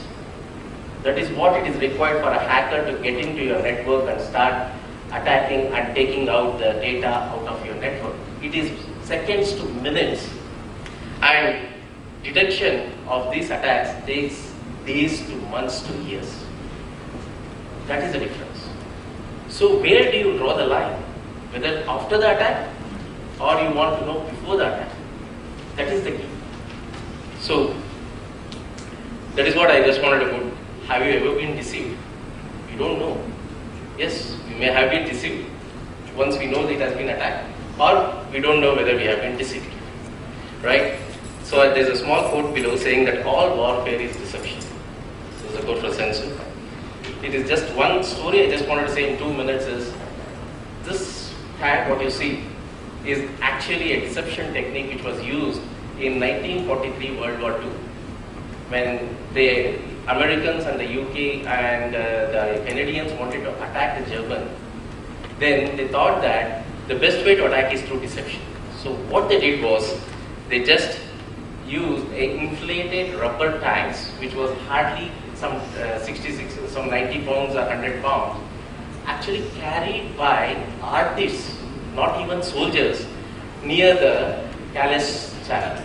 So Hitler moved all his troops from Retd to the Callus, thinking that there is a big troop which is coming and attacking the German, right? And they used the deception of sound to give that effect of the attack kind of a thing, the war tanks moving, the soldiers walking, right?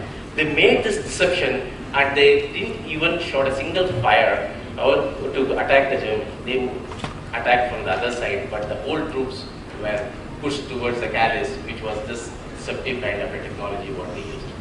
So what I wanted to say here is that this is what changing the game. A famed hacker, Kevin Mitnick, wrote a book called The Art of Deception. In that he said, if deception can be used for attack, can it be used for cyber defense? Can we deceive the attackers so that they feel that they got the real data out of the network, but still they have not got the real data? It was all deceived data, what they are getting, right? That is where we need to look at in terms of attacking the attackers rather than being passive and waiting for an attack to happen. So that is where I am coming from, right? So when I put this as a 5 phases of attack, then you can see that they do the reconnaissance, right? They find out, they scan and they see where is the vulnerabilities to attack, and they do a targeted attack kind of a vector. Then they attack, then they stay persistently and they steal out all the data, and then they even doesn't allow you to patch or remediate or do anything to cover that loophole. So what we have seen today in the security solutions, what we see today in the market, or when we see at the customer place, is these things will enable only after the phase 3. There is no security mechanisms which can tell me that this is what is going to happen to a network, this is the attacker who wants to steal something out of my network, and this is what he's trying to do, which if I don't protect it. Right? So these are the things which we need to look at if we really want to protect our data and be proactive. So this is what we call it as intrusion deception, wherein you detect the attacker and also what you do is you track the attacker, right? And then you profile the attacker and then you respond to the attacker. That means what? I have all the information of the attacker. What he wants to do in my network, right? What is the tools he has used, all those capabilities. So I'll just go further. So what actually happens in this deception is that whenever you access a web page, there is some vulnerability points which are inserted in the web page and sent to all the users, whoever is accessing the web page, right? We call it as a tar trap. The hackers will wait for these vulnerabilities on the web pages. What they do is once they say these values have been changed which are not the normal values, they click it. Once they click it, what we do is we tar trap them.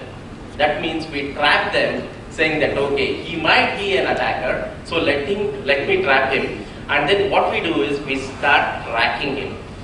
That means we send some super cookies back to him and we start tracking him.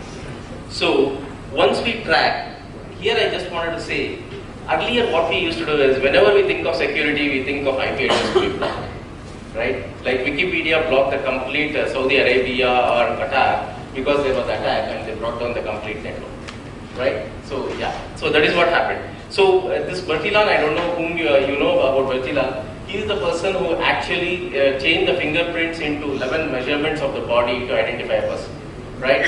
But it didn't work out because of other reasons, and then the fingerprints came into place.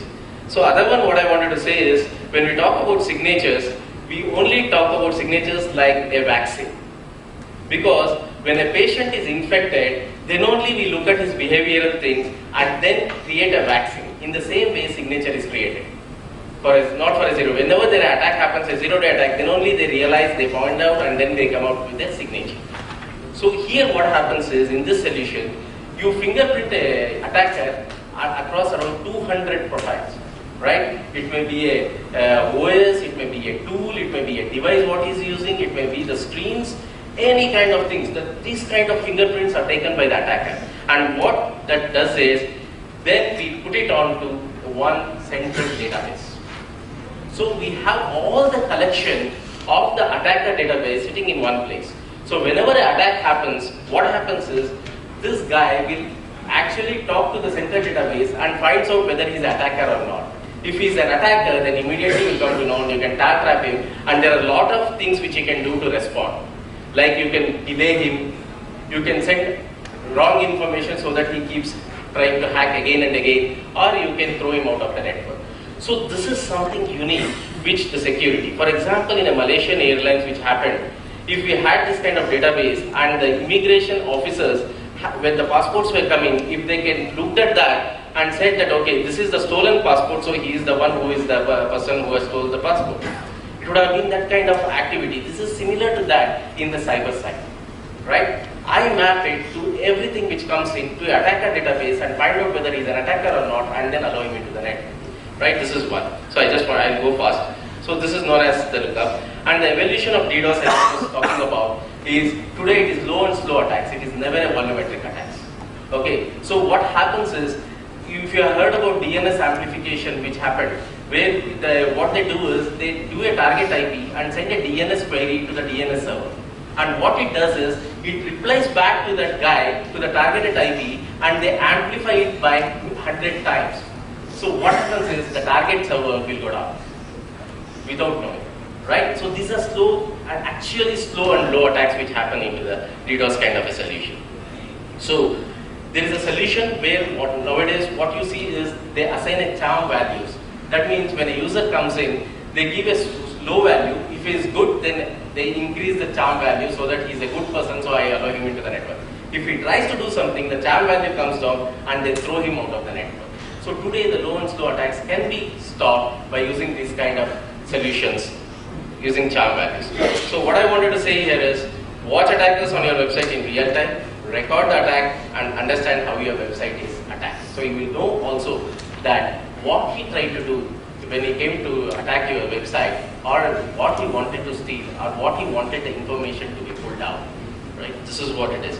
So what I just want to end is that security by deception is the way we need to go forward if we want to take care of the hackers, because realistically the attackers will be there who wants to gain an advantage, and realistically there will be hackers who are going to come into our networks. So we need to do this proactiveness, and we need to manage these attackers, hackers, and manage in such a way that they don't get into the network and we can know them before they go into attack. That is what this one is. But the rest of the things I couldn't cover because of the time limit. So thank you so much. Rajesh, let me deceive you just a little bit by pretending I don't have a question, but we are all very eager to hear Dr. Gulshan Rai. He is heading the most visible pillar of IT security of the country at this point in time. Sir, if you could give your thoughts on the subject.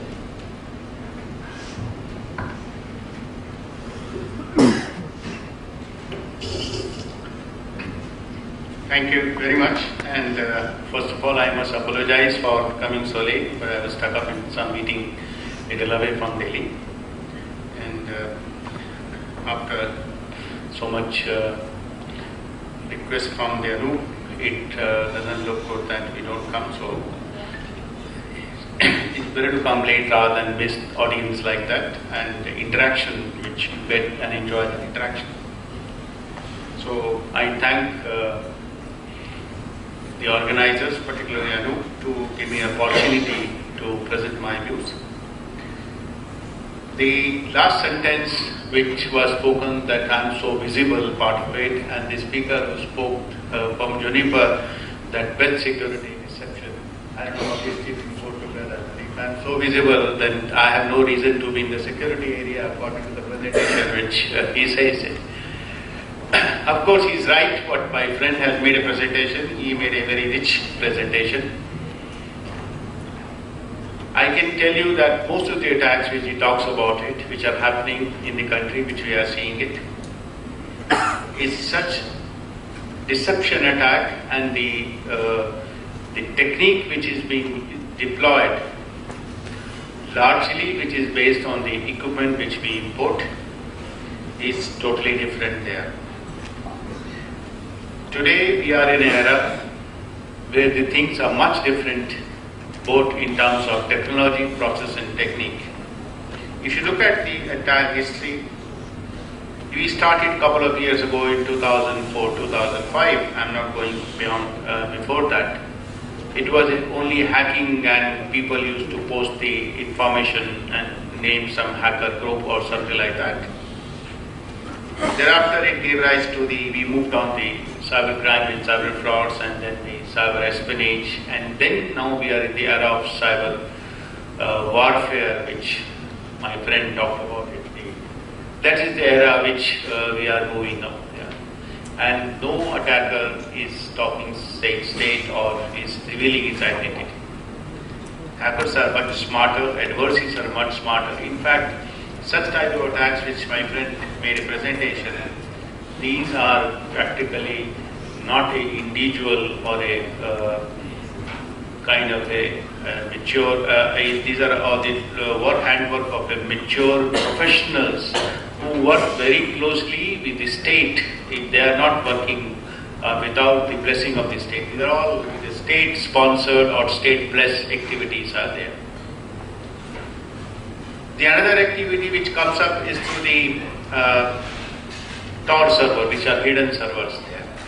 So sometimes you find that the activity is happening from a country A, and you see that this country is involved. Actually, it's not that. It may not be that country which is involved. It may be somewhere around you in the same country, but it is going and using the Tor facilities of somewhere else, and maybe hidden servers are being configured with respect to the IPs of somewhere else, and then you get into that activity.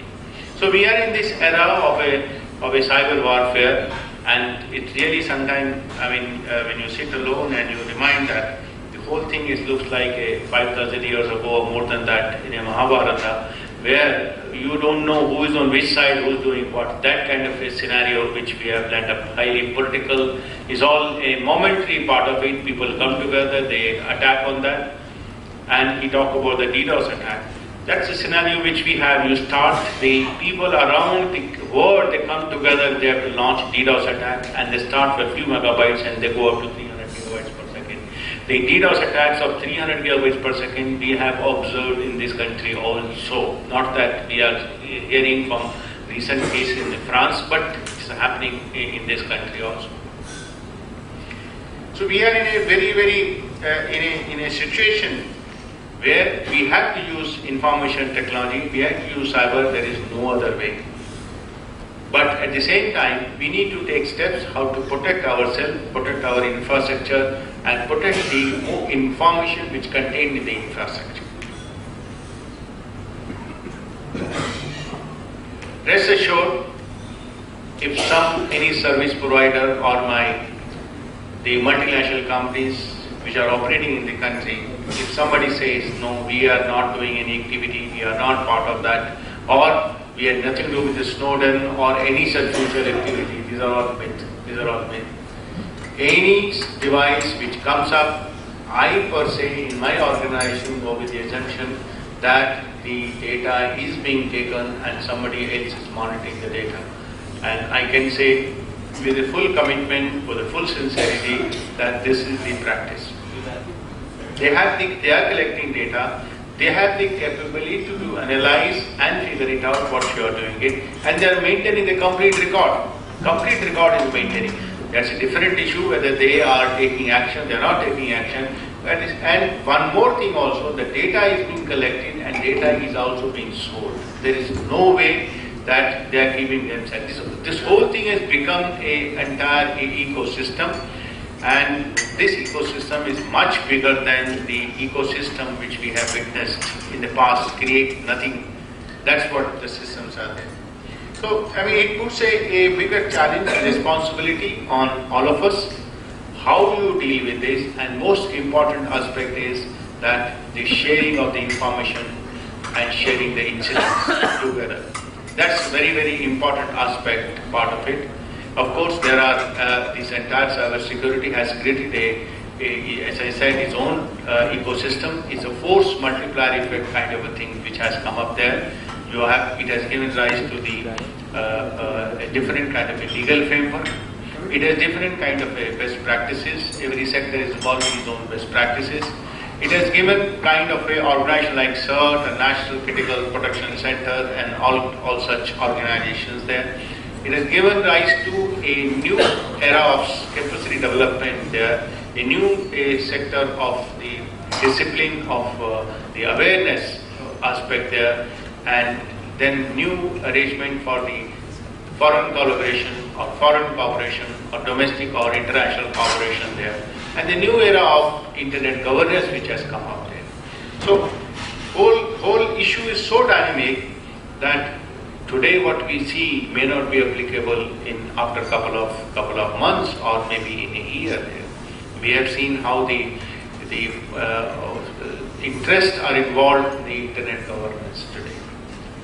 Nothing is confined to the region or in a country. Everything is global, and we are talking about global there. The whole paradox is that every country complains, everybody talks about the cooperation, everybody talks about the issues which we are discussing that. But when it comes to the cooperation among each other, everybody looks at only engagement, no worthwhile business happens there. Because of the heavy interest involved there. Heavy interest, and the Snowden has demonstrated what kind of a strategic interest he can serve to a country by this technology can serve that. That's what the Snowden has demonstrated, and it has given the countries are really seeing it. And I mean, instead of stopping it, my impression is that everyone will try to get into the system, how to get the information from here and there. That's negative aspect will come more rather than the positive aspect. Stopping and checking and preventing is possible only to some extent. Thereafter, it is very difficult to do that. Privacy is again an issue there. What do you mean by privacy in such a scenario? That itself is a subject there. The organizations or the companies which are promoting freedom of expression and privacy, they themselves are infringing the privacy and freedom of expression. So whole issue, when I say I look at Mahabharata and see how this work together, you find a lot of similarity. I find a lot of similarity and get confused what is going to happen. So friends, this is a challenge area. More and more we find the problems, more and more the states are getting little more conservative in sharing the information there. That's another fact over there. Today we have issues of the location of my friend talked about the IP address, gateway theory. There is an issue on locating the IP address. There is an issue of application of the jurisdiction. There is an issue of technology. The countries are not willing to share the technologies. We have heard even the algorithm, RSA algorithm which were being sold, that itself they are compromised. We cannot prevent all these things, as I said, we cannot prevent this. Rather, we should work in such a manner that we can minimize the damage as far as possible. That's the only thing I can say. At this point of time from this forum, of course, we are there. We'll be very happy to work with all of you at any point of a time. If there is anything which needs to be reported or needs to be handled in any manner, please let us know, and we all will be there. But this is a time when, as a nation, we need to sit down together and collectively think in which way we want to do that. We need to set up a good research and development. The country got recognition for the testing infrastructure. We don't have to say that everybody should be tested in the country, but the testing requirement comes up even after the equipment are installed on a regular basis. That's what my friend gave a presentation there. So there is a whole lot of requirements in the country. We have just started thinking. This is the time we think, we plan, and we move forward. There is enough business, enough system in the country where we can make use of it. Our whole employment can be used gainfully in this sector rather than in any other manner. So once again, I thank the organizer to give me an opportunity to share my views. I am not trying to scare or frighten the things, but this is something which has come before us, and we need to address this successfully. Thank you. Thank you so much, Dr. Rai. I am used to seeing a lot of security conferences where driving, instilling fear in the minds of people is at the forefront of the tactics. This is a very refreshing piece wherein we are looking at very seasoned assessment of what the situation is from all the speakers. Let me not rob the chance of interacting and asking you questions. Would the panelists like to ask any questions to Dr. Raj?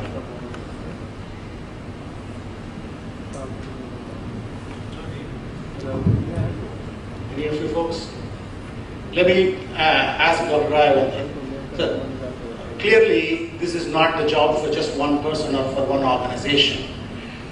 If you were to put on the top of your wish list from the other fellow government bodies who are responsible for protecting their assets, what would be your key messages to folks like us here? We have a few of us on the government side and we have a few of us from the private sector and product and service solution provider side. See, the three factors which are responsible, which addresses the entire issue of security in a comprehensive manner, is the people, process, technologies, what is said about it. Among them, technology is only 15-20% aspect there. It's largely the people and the processes part of it. A good technology can be used in a bad manner if we don't have the right people and if we don't deploy the right processes there. Yes, a bad technology can be sufficient if we use it in a proper manner and the proper educated people are able to deploy that and use that and operate it. So the process and the people are more important. And accordingly, we are also working that we must create an educated workforce to train the existing manpower or to create a additional manpower to handle the nature of the activities which are being undertaken in the country.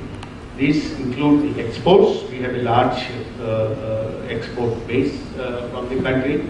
We are providing on-base services, offshore services there. So we have a duty to create a manpower who should be able to address those requirements there. Then there is a issue of the operation of the IT infrastructure. The position, I can tell you, is not very rosy.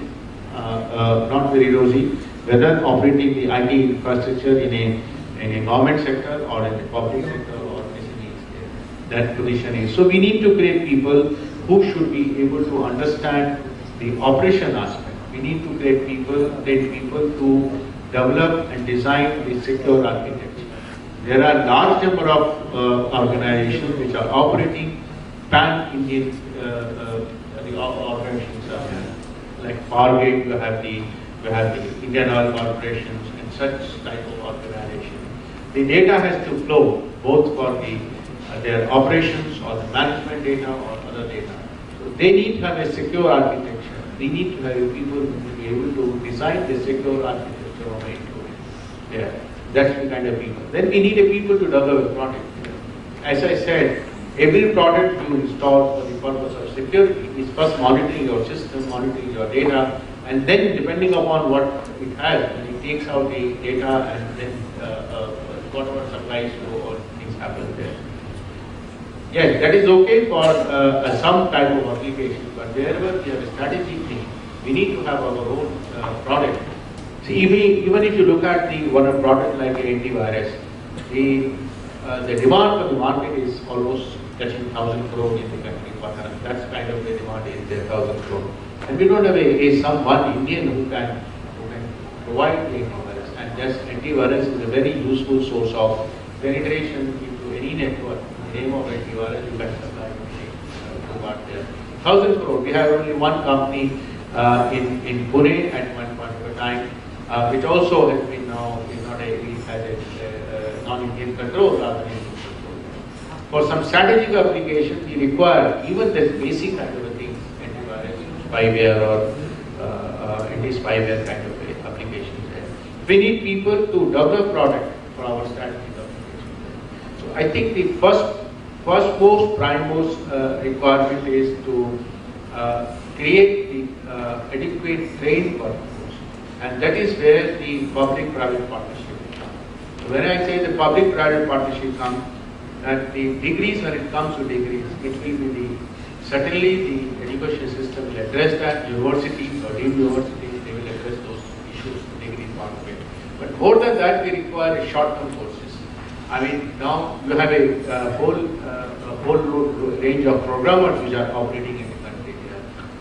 The next level of security or the first level of security will have to be maintained by those programmers. Those programmers need to be trained to write a secure code and test a secure code. Because ultimately, the kind of a picture my friend has given that's a real picture here. And that can be addressed if you build security at the code level there. And for that purpose, we need to train our existing programmer. We can't deploy the programmer new and just throw away the old programmer. We need to train a whole lot of programmers to write the secure coding. I can tell you position is very bad. One of the very prestigious company, IT company in the country, we took some awareness program, we conducted a test. Result was only 8% in terms of secure coding there. So these are the, the requirement of the day that we have to move forward. First of all, we need to create a trained workforce and training also appropriately in the subject which we do. That's where those things are very important. And course curriculum which need to be tuned to the requirements of the industry is very, very important. Your cost today will come down if you have educated training courses. Every company is in a hurry to, they have a targets, they want to be target there, but no one is willing to invest money. And that investment has to come from some sector somewhere, that riches has to be done there, position. So I think the priority is to have a proper trained manpower, and the next priority is to put the processes there. If the processes are not properly, then becomes a problem. If you look at the banks there, now most of the banks have carried out the ISO 27001 kind of a certification. That's what the international practice is there. But when it comes to the fraud, all of us, not even an exception, all of us, when we go to the ATM, and it happens sometimes that you put the card there, you ask you to pin there, but no transactions happen there, and sometimes you say transactions are successful, you start worrying whether my account has been debited out, what happens there, it takes a lot of time to go to the bank and get the amount corrected there. You get worried about it. So if the banks have been certified with respect to ISO 27001, but then they are not able to demonstrate, they are not able to hold certification is at the level of data center, but not at the level of the branch or the end level. So end-to-end best security practices needs to be implemented, not only implemented, people need to be trained, and those practices need to be adhered. If we follow these things, a proper manpower, a proper best practices, I think the lot of things we can address what my friend the other panelists have said in terms of security. Thank you. Thank you so much. Before I yield to the temptation with more barrage, is there something that is bothering the audience who would like to ask Dr. Roy or any of the fellow panelists?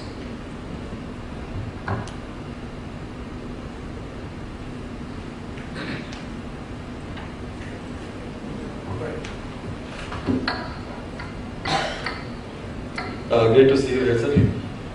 Just a question on that we have a very robust, the security policy and articulation we do time to time at the national level. Is there a way or is there a process in the government that the state departments or the ministries are mandated to deploy the basics of the security policies or the recommendation which flows from the central level, from your departments and the other departments? I mean, is there a security budget which is kept aside at every state, and it's a question of the State Department as well, and that has to be spent mandatorily as per a certain central framework, what comes out. As a vendor, many a times we do a lot of security presentations, but we find the basics of deployment, like compliance, like the NAC or other things, not there. So is there a mandatorily kind of a policy implementation which has been driven in government? I shared with you some of this important part. The government published the National Cybersecurity Policy in the July 2013 year. The National Cybersecurity Policy provides a set of action, which some of them are to be taken by the government itself, some of them are to be taken by the industry or academia, and some of the actions are to be taken jointly with the government and the industry together for a public-private partnership. Now, as a part of that policy, the government is in the process of setting up a big NOC, the ecosystem, as well as the scanning system which scan the systems there. No contact. We don't take my things here. We are only scanning the things there. So once that SOC comes up and the data from the SOC will come there, that will it catalyzes the implementation of SOC by the different agencies organized in the country. That one sector will come up. The process has started. It will take, I think, in a year time, of this SOC will come up, and I think this will set the base and to some extent answer some of your issues there. The SOC comes out and becomes a mandate to monitor the security things. I think the organizations will be required to invest in money.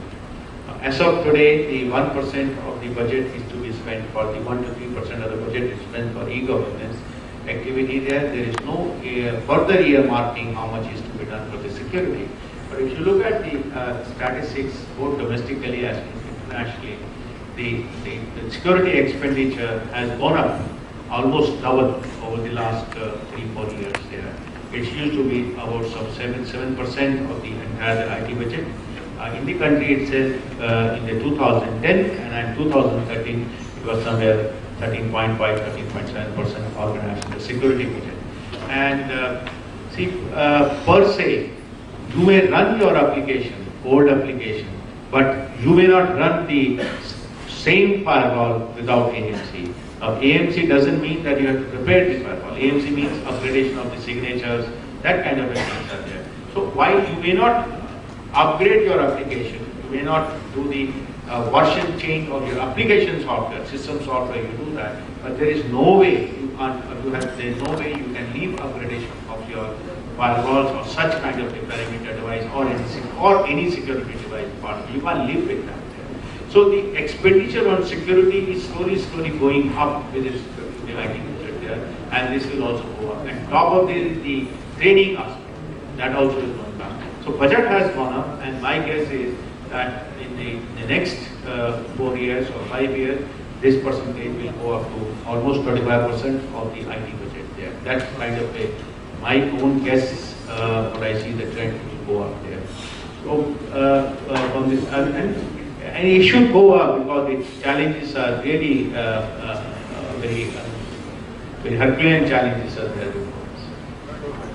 And the second thing which we are trying to set up is the bot cleaning center with the help of the ISPs in the country. All ISPs are on board. So you detect the bot with the help of ISPs there, and you try to notify them that this is your system, it's a bot, and they try to disable those bot systems with the help of ISPs. This is a legal mandate, you can do that. Then malware center, you collect the malwares and you try to analyze those systems there. I think whole lot, this investment itself is around 1,500 crores, which is going to come in the next couple of years, there 2-3 years there. And it will catalyze the entire the security sector, and much more investment will come, not only in the research and development, but also in the deployment of the technique. Manufacturing is inevitable. I mean, the government has to take appropriate steps. We take steps there. We take step by step. But it's a matter of time that manufacturing will come. The demand goes up. Manufacturing will come. Maybe you produce full product, maybe you produce sub-assemblies, some product there. But this is inevitable. It's a matter of time. You assume 2 years, 3 years, 6 months, or 10 years, but it's not. We are fairly spending on time, so we'll probably take one more question.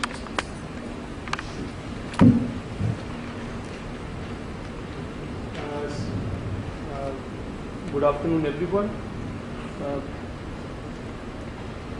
Sorry. Yes. Yeah. Well, this is not a question, but a big thanks to Dr. Gulshan. I'm P.K. Sharma, representing the representing Tallinn University of Technology, Estonia, which is the flagship technical university of Estonia. Dr. Rai has been very supportive of the best practices transfer that could happen between India and Estonia. India and Estonia signed e-governance focused MOU in February this year, and we would really like to thank you, Dr. Rai, for connecting us with the ministry, departments and ISG. And here in this room, we would also like to invite everyone who is interested from the academia, industry and government to learn the best practices of Estonia, which is a model country for e-governance and cybersecurity in the world. Thank you very much. Thank you, Mr. Sharma. Thank you very much. Thank you. So with that, let me invite the next speaker, Rishi Sharma from Trend Micro, to share his thoughts on what we should be doing.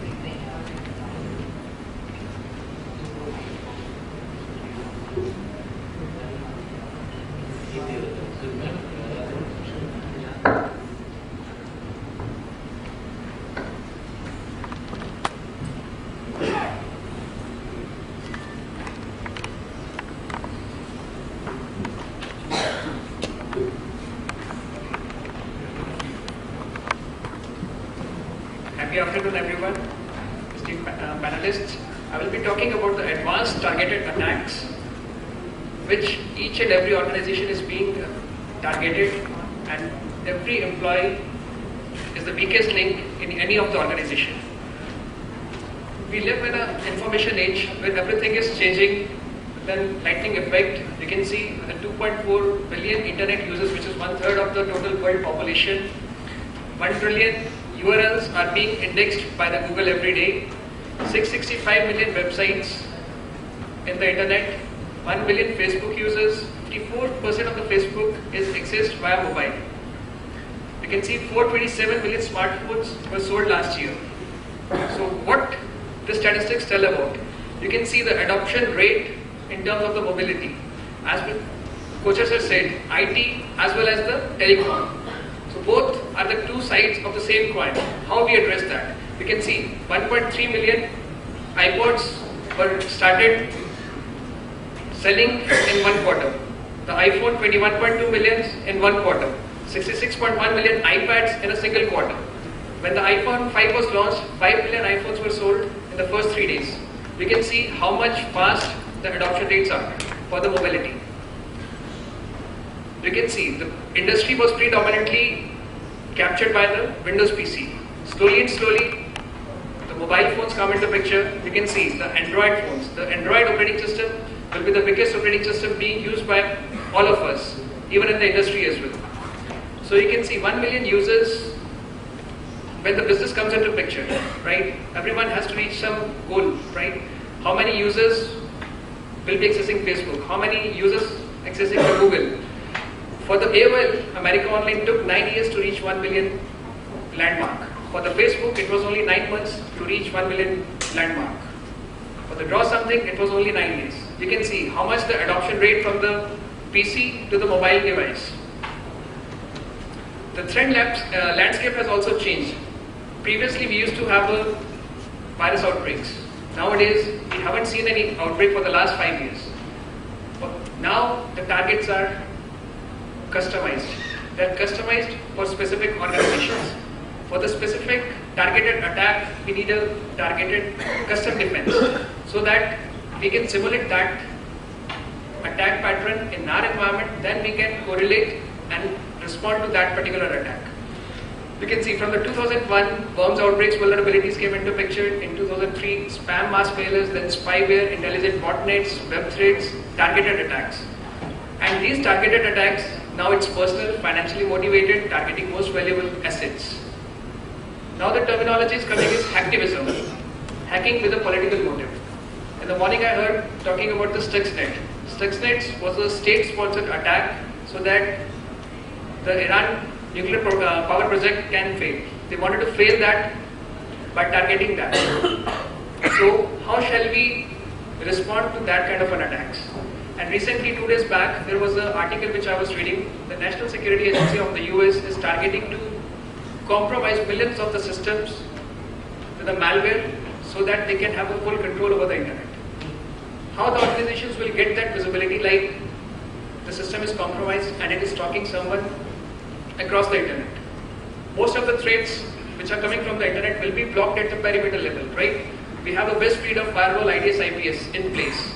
But what if the employee is compromised? Employee's laptop, desktop or its mobile device from which he's communicating for its business needs or for his accessing different websites in an organization. So you can see the challenges with the current security controls. AV just doesn't work with APTs, advanced persistent threats. The threats are advanced, they are continuous in nature, and they are using advanced technology. The 63% of malwares in APT are customized. Recently last year, the South Korean attack, you might have also listened about it. It was a custom attack launched on 20th of March at 2 p.m. for the South Korea. It was a just notification from the North Korea to the South Korea like, your government can't protect you. That was the answer on 20th of March, that is the war anniversary for the South Korea. And also the firewall and IDS are ineffective. Open standard ports and protocols for access. We need to have the perimeter in place, but for these kind of targeted attacks, how we will get the visibility?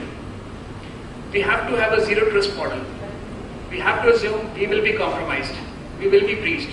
But the action is how to minimize the time when the breach was detected and the reactive measure was taken. This is possible only when we will have the complete visibility across the network, across the end user's activity, and also the nature of APT is they go undetected, the threats are low and slow.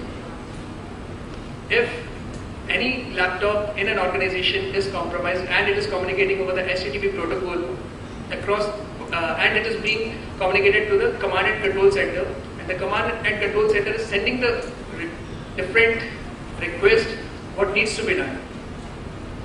So you can say today's attacks social, sophisticated and just stealthy in nature. They goes under the radar.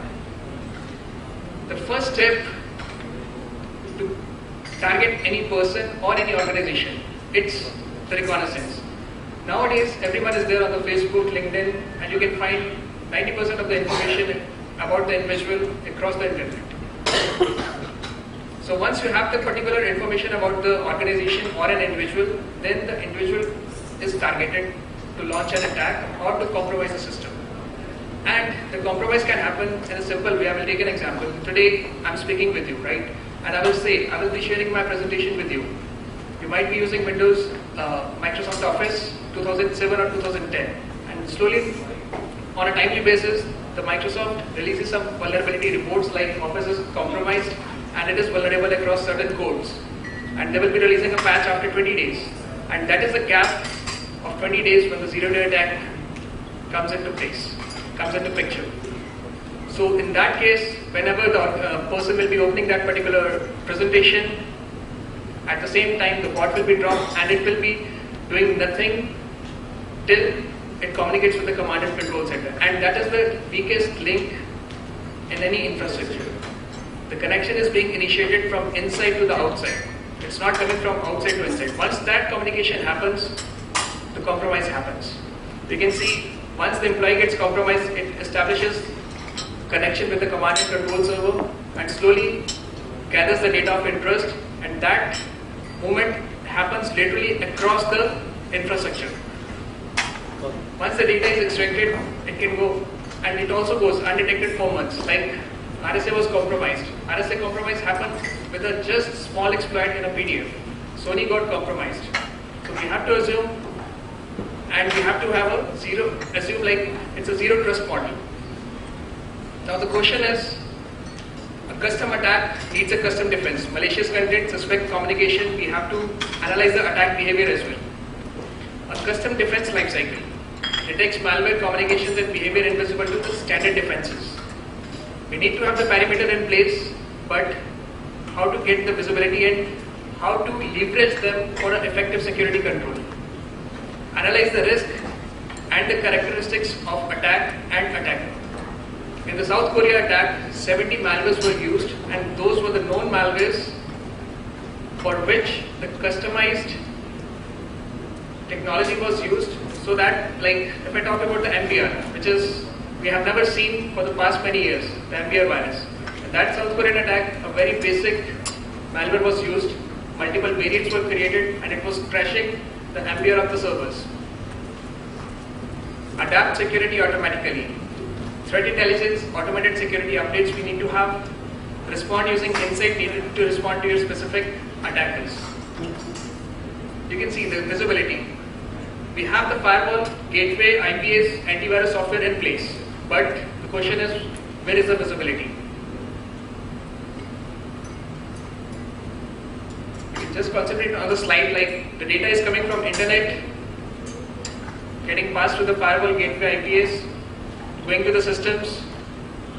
So the solution has to be working across all the communications from the perimeter till the endpoint. Once you have the complete visibility from endpoint till the perimeter, you know to which the systems are, to which IPs or to which command and control centers the endpoints are talking to, and what is the behavior of those endpoints, whether these are controlled by command and control centers, which are very dynamic in nature, or it's a user-initiated activity.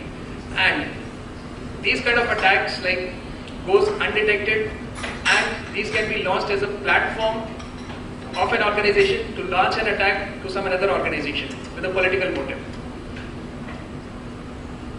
You can see the visibility of network. Once you have it, you can have the visibility of malicious content, embedded document exploit, drive-by downloads, the zero-day, the malware. You can have a visibility of suspicious communication, the command and control access, data stealing worms, backdoor activity. You can have a visibility of the attack behavior, propagation and dropout. Vulnerability scanning and brute force if it is happening from your network across the internet. You need to have the visibility. Once you have the visibility, you can use your best read of the perimeter or the endpoint to stop that particular activity and isolate that particular activity, take a legal step against which the person was controlling the command and control centers. From where the machine got compromised, you can have the complete solution in place. So this was from my side regarding the anti-AVT solution you need to have in every organization so that you can have the complete visibility of your network, the behavior of your network. Thank you. Thank you, sir. I'll be happy to answer your queries.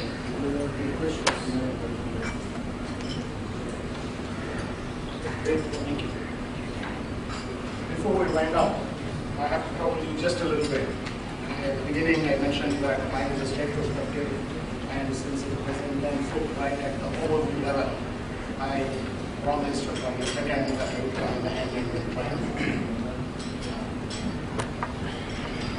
What I'd like to point out is that yes, this is a state perspective, so different people have a different take on this. My fellow folks from the government, I would ask to see whether it applies to you folks, whether your perspectives, your priorities, your problems are a little different. To the vendors and to those who are here in other forms, okay, for example, as security professionals who are here, interested people in information security, what I would ask is to take a look at it and see whether you would approach the governments a little differently with this insight. For example, instead of asking for product insertion, please provide my product, please understand my problem and then tell me whether you really still want me to buy your product. Give me just a moment.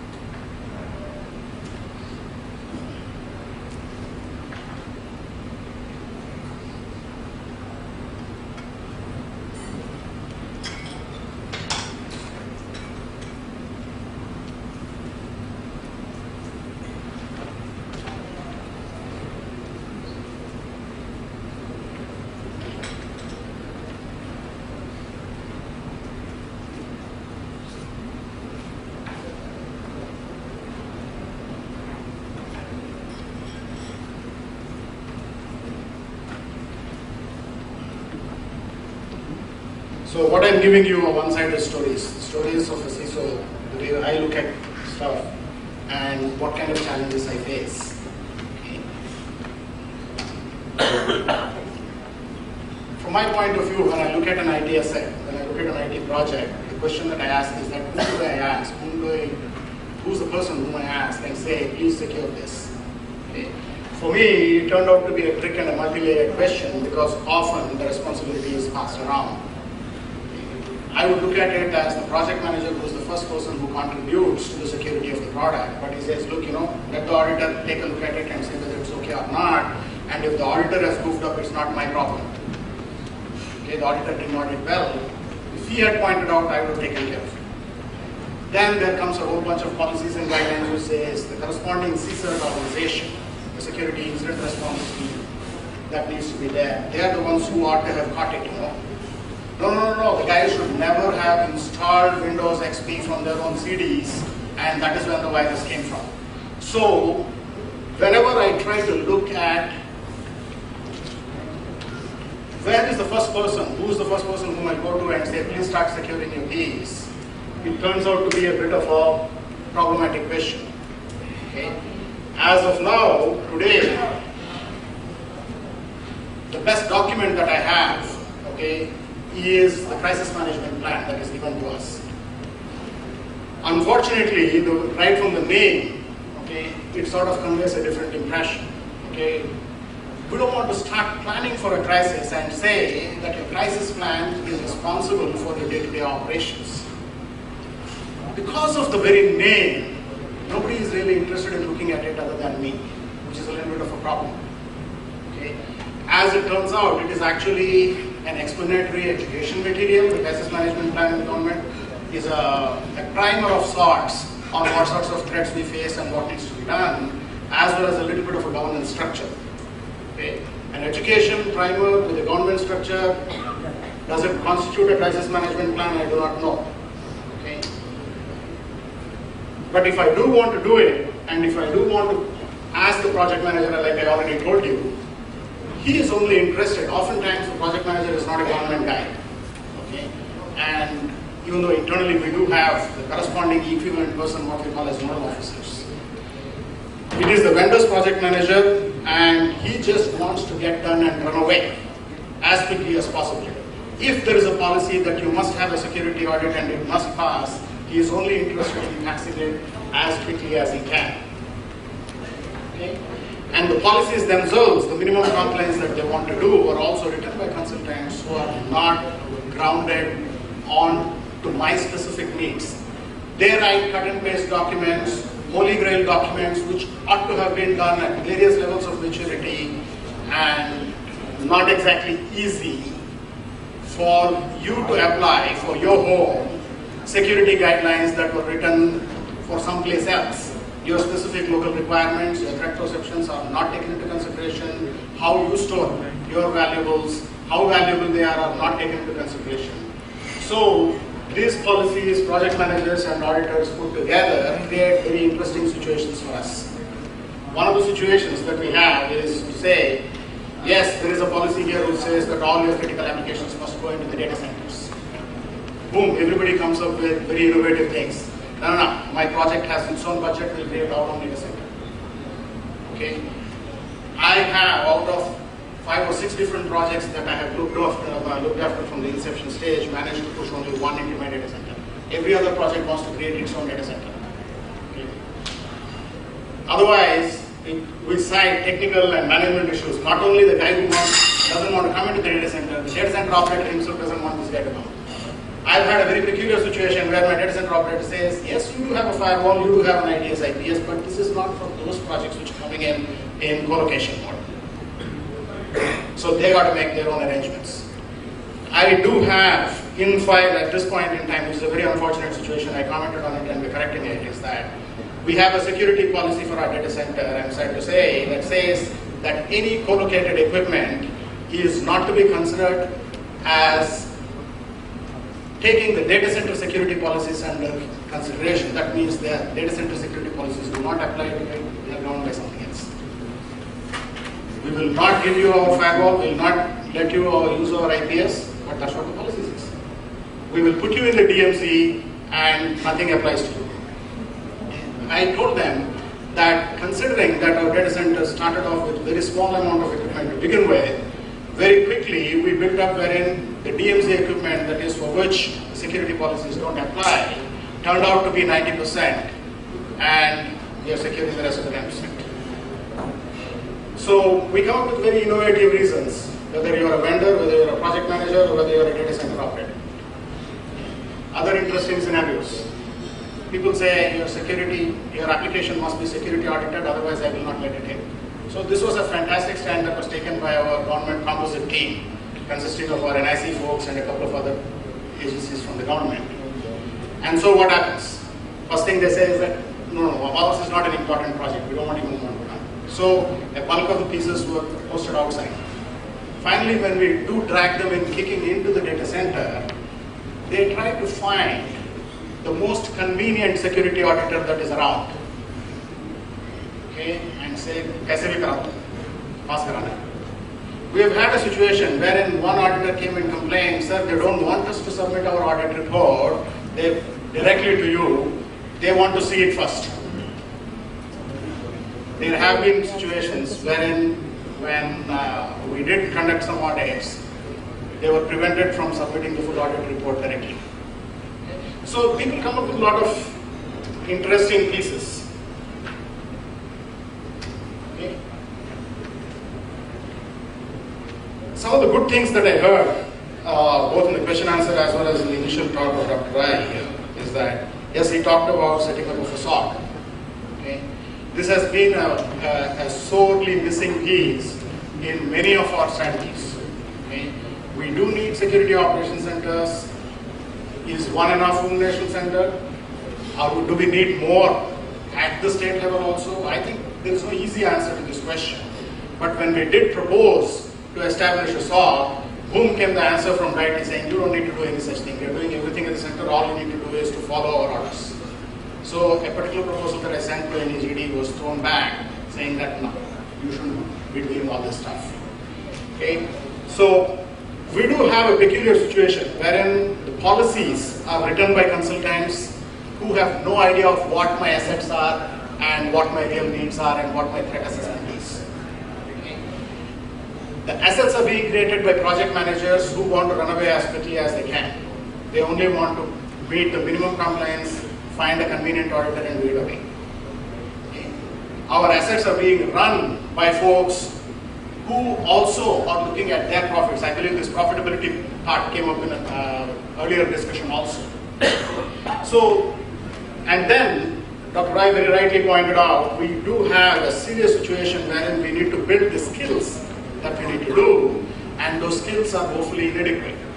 Okay? At this point in time, the only good thing that I can say we have going for us is that we do have a few NIC folks who are pretty good. Okay? Where we are lacking at this point in time is that they're all focused significantly on the infrastructure side, network security, firewalls, IDSS, IPS, system security, and so forth. AppSec is getting a little bit of a short shrift. So a CISO's job in the government of protecting the data, which is what this is about, and protecting the national assets, is a little bit of a complicated piece. Okay? As long as we are focused in audit-driven stuff, okay, as long as we are focused on writing policies from ivory towers unconcerned by realities, as long as we don't have solid advice flowing in to the policymakers, to the authorities, we will continue to have these issues. We will have people saying that we need to put in the latest IDM pieces, IDM solutions, the latest threat intelligence pieces that need to be brought in, the latest encryption and key management solutions that are being talked about. Okay? But each of those pieces will not together, even if I bring them all together, will not serve the purpose unless we bring in a little bit of, let us say, holistic thought process about how state governments will need to go about protecting their assets. Okay? The kind of realities that we need to face with, we've already talked about, so let me not go further. I'll just go directly to the crux of what I want to talk about. I propose an 8-point framework, okay, wherein we can start looking at not just the security audit as the cornerstone of our security principles or our actions. I want to talk about, let us say, not the crisis management plan as a thought process, okay, as the starting point. Rather, look at 3 different dimensions. One is a continuous dimension, about 4 different activities that need to be handled continuously. Continuous vulnerability management, continuous security monitoring, continuous awareness and education programs for people to understand that they are part of the attack vector, and continuous platform assurance. That means the hardware platforms, the software platforms that I'm using, am I assured that they're trustworthy? Okay. Many of us have looked at the platform assurance in a different way. This is probably a different way of saying the same thing. So I just want to take a moment to explain that yes, whether it is the operating system, whether it is the laptop, whether it is the server, do we trust that there are no backdoors in it? Different speakers have spoken differently about this too. So this is the 4 elements of continuous activities that we need to have. Okay. Then, one periodic element, okay, of penetration testing. Okay. I don't want to call it security auditing, even though many times people understand security auditing to be penetration testing also. Okay. When I saw for several of our projects, penetration testing scope or the security audit scope being drawn up, it did not satisfy me from a penetration testing point of view. Some of the biggest, let us say, vectors of attack are excluded from a security audit point of view. I believe some of you will empathize with this. It is a social engineering attack, trying to call the call center and trying to subvert it. Part of the penetration testing or the security auditing scope of many of the projects that you know. None of the projects that I know, whether it is in GOI or in the state governments, have this as a possibility. Do they understand that it is possible to come from, let us say, a government office Wi-Fi? Please? No, it is not included in the scope because oftentimes governments are not allowed to even admit that they're operating Wi-Fi in their offices. I believe there is a guideline somewhere. The NIC guys do say that it is also not exactly a guideline, it is an enforcement piece, that there ought not to be any Wi-Fi networks in the government offices. I can believe, I fully appreciate where we are coming from. That is exactly how we feel. However, even though such Wi-Fi pieces do operate, they are not part of the security audit scope. My office, my own office where I operate from, is on the statewide area network. From my office presence, I access my data center. I have, of course, being a security officer, strict procedures and strict monitoring in place, but I know that there are hundreds of offices that are also connected onto the SWAN. And these offices are not part of any security audit.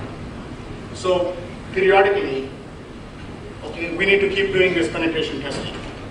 And then the last 3 parts, the threat intel, forensics and incident response pieces, and malware and intel research are all need to be part of a holistic piece.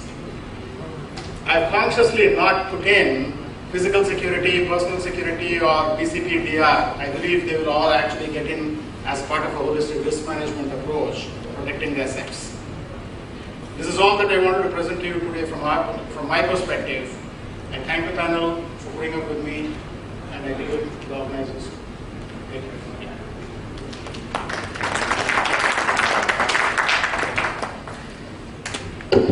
Thank you very much to Mr. Sastry for a wonderful moderation of the session. Thank you very much, Dr. Gulshan Rai, our guest of honor, and all other panelists. I will now request Dr. Rai to present mementos to the panelists. We start with Lieutenant General S.P. Kochhar. He's not in the session now. Okay, Mr. G.S. Naveen Kumar. Okay, he's also left. Then Mr. S.N. Pradhan, ADG CERT-IN, Jharkhand. Our moderator for the session, Mr. Sastry Tumuluri, for the wonderful moderation he has done for the session.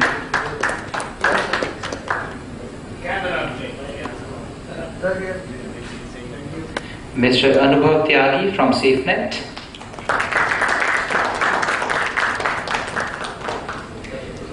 Mr. Rajendra Dhavale from CA Technologies. Mr. Rajesh Kumar S from Juniper Networks.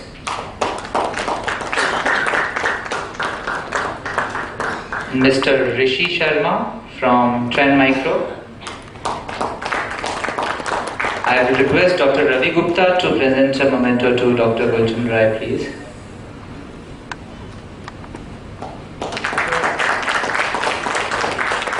Now I will request panelists for a group photo.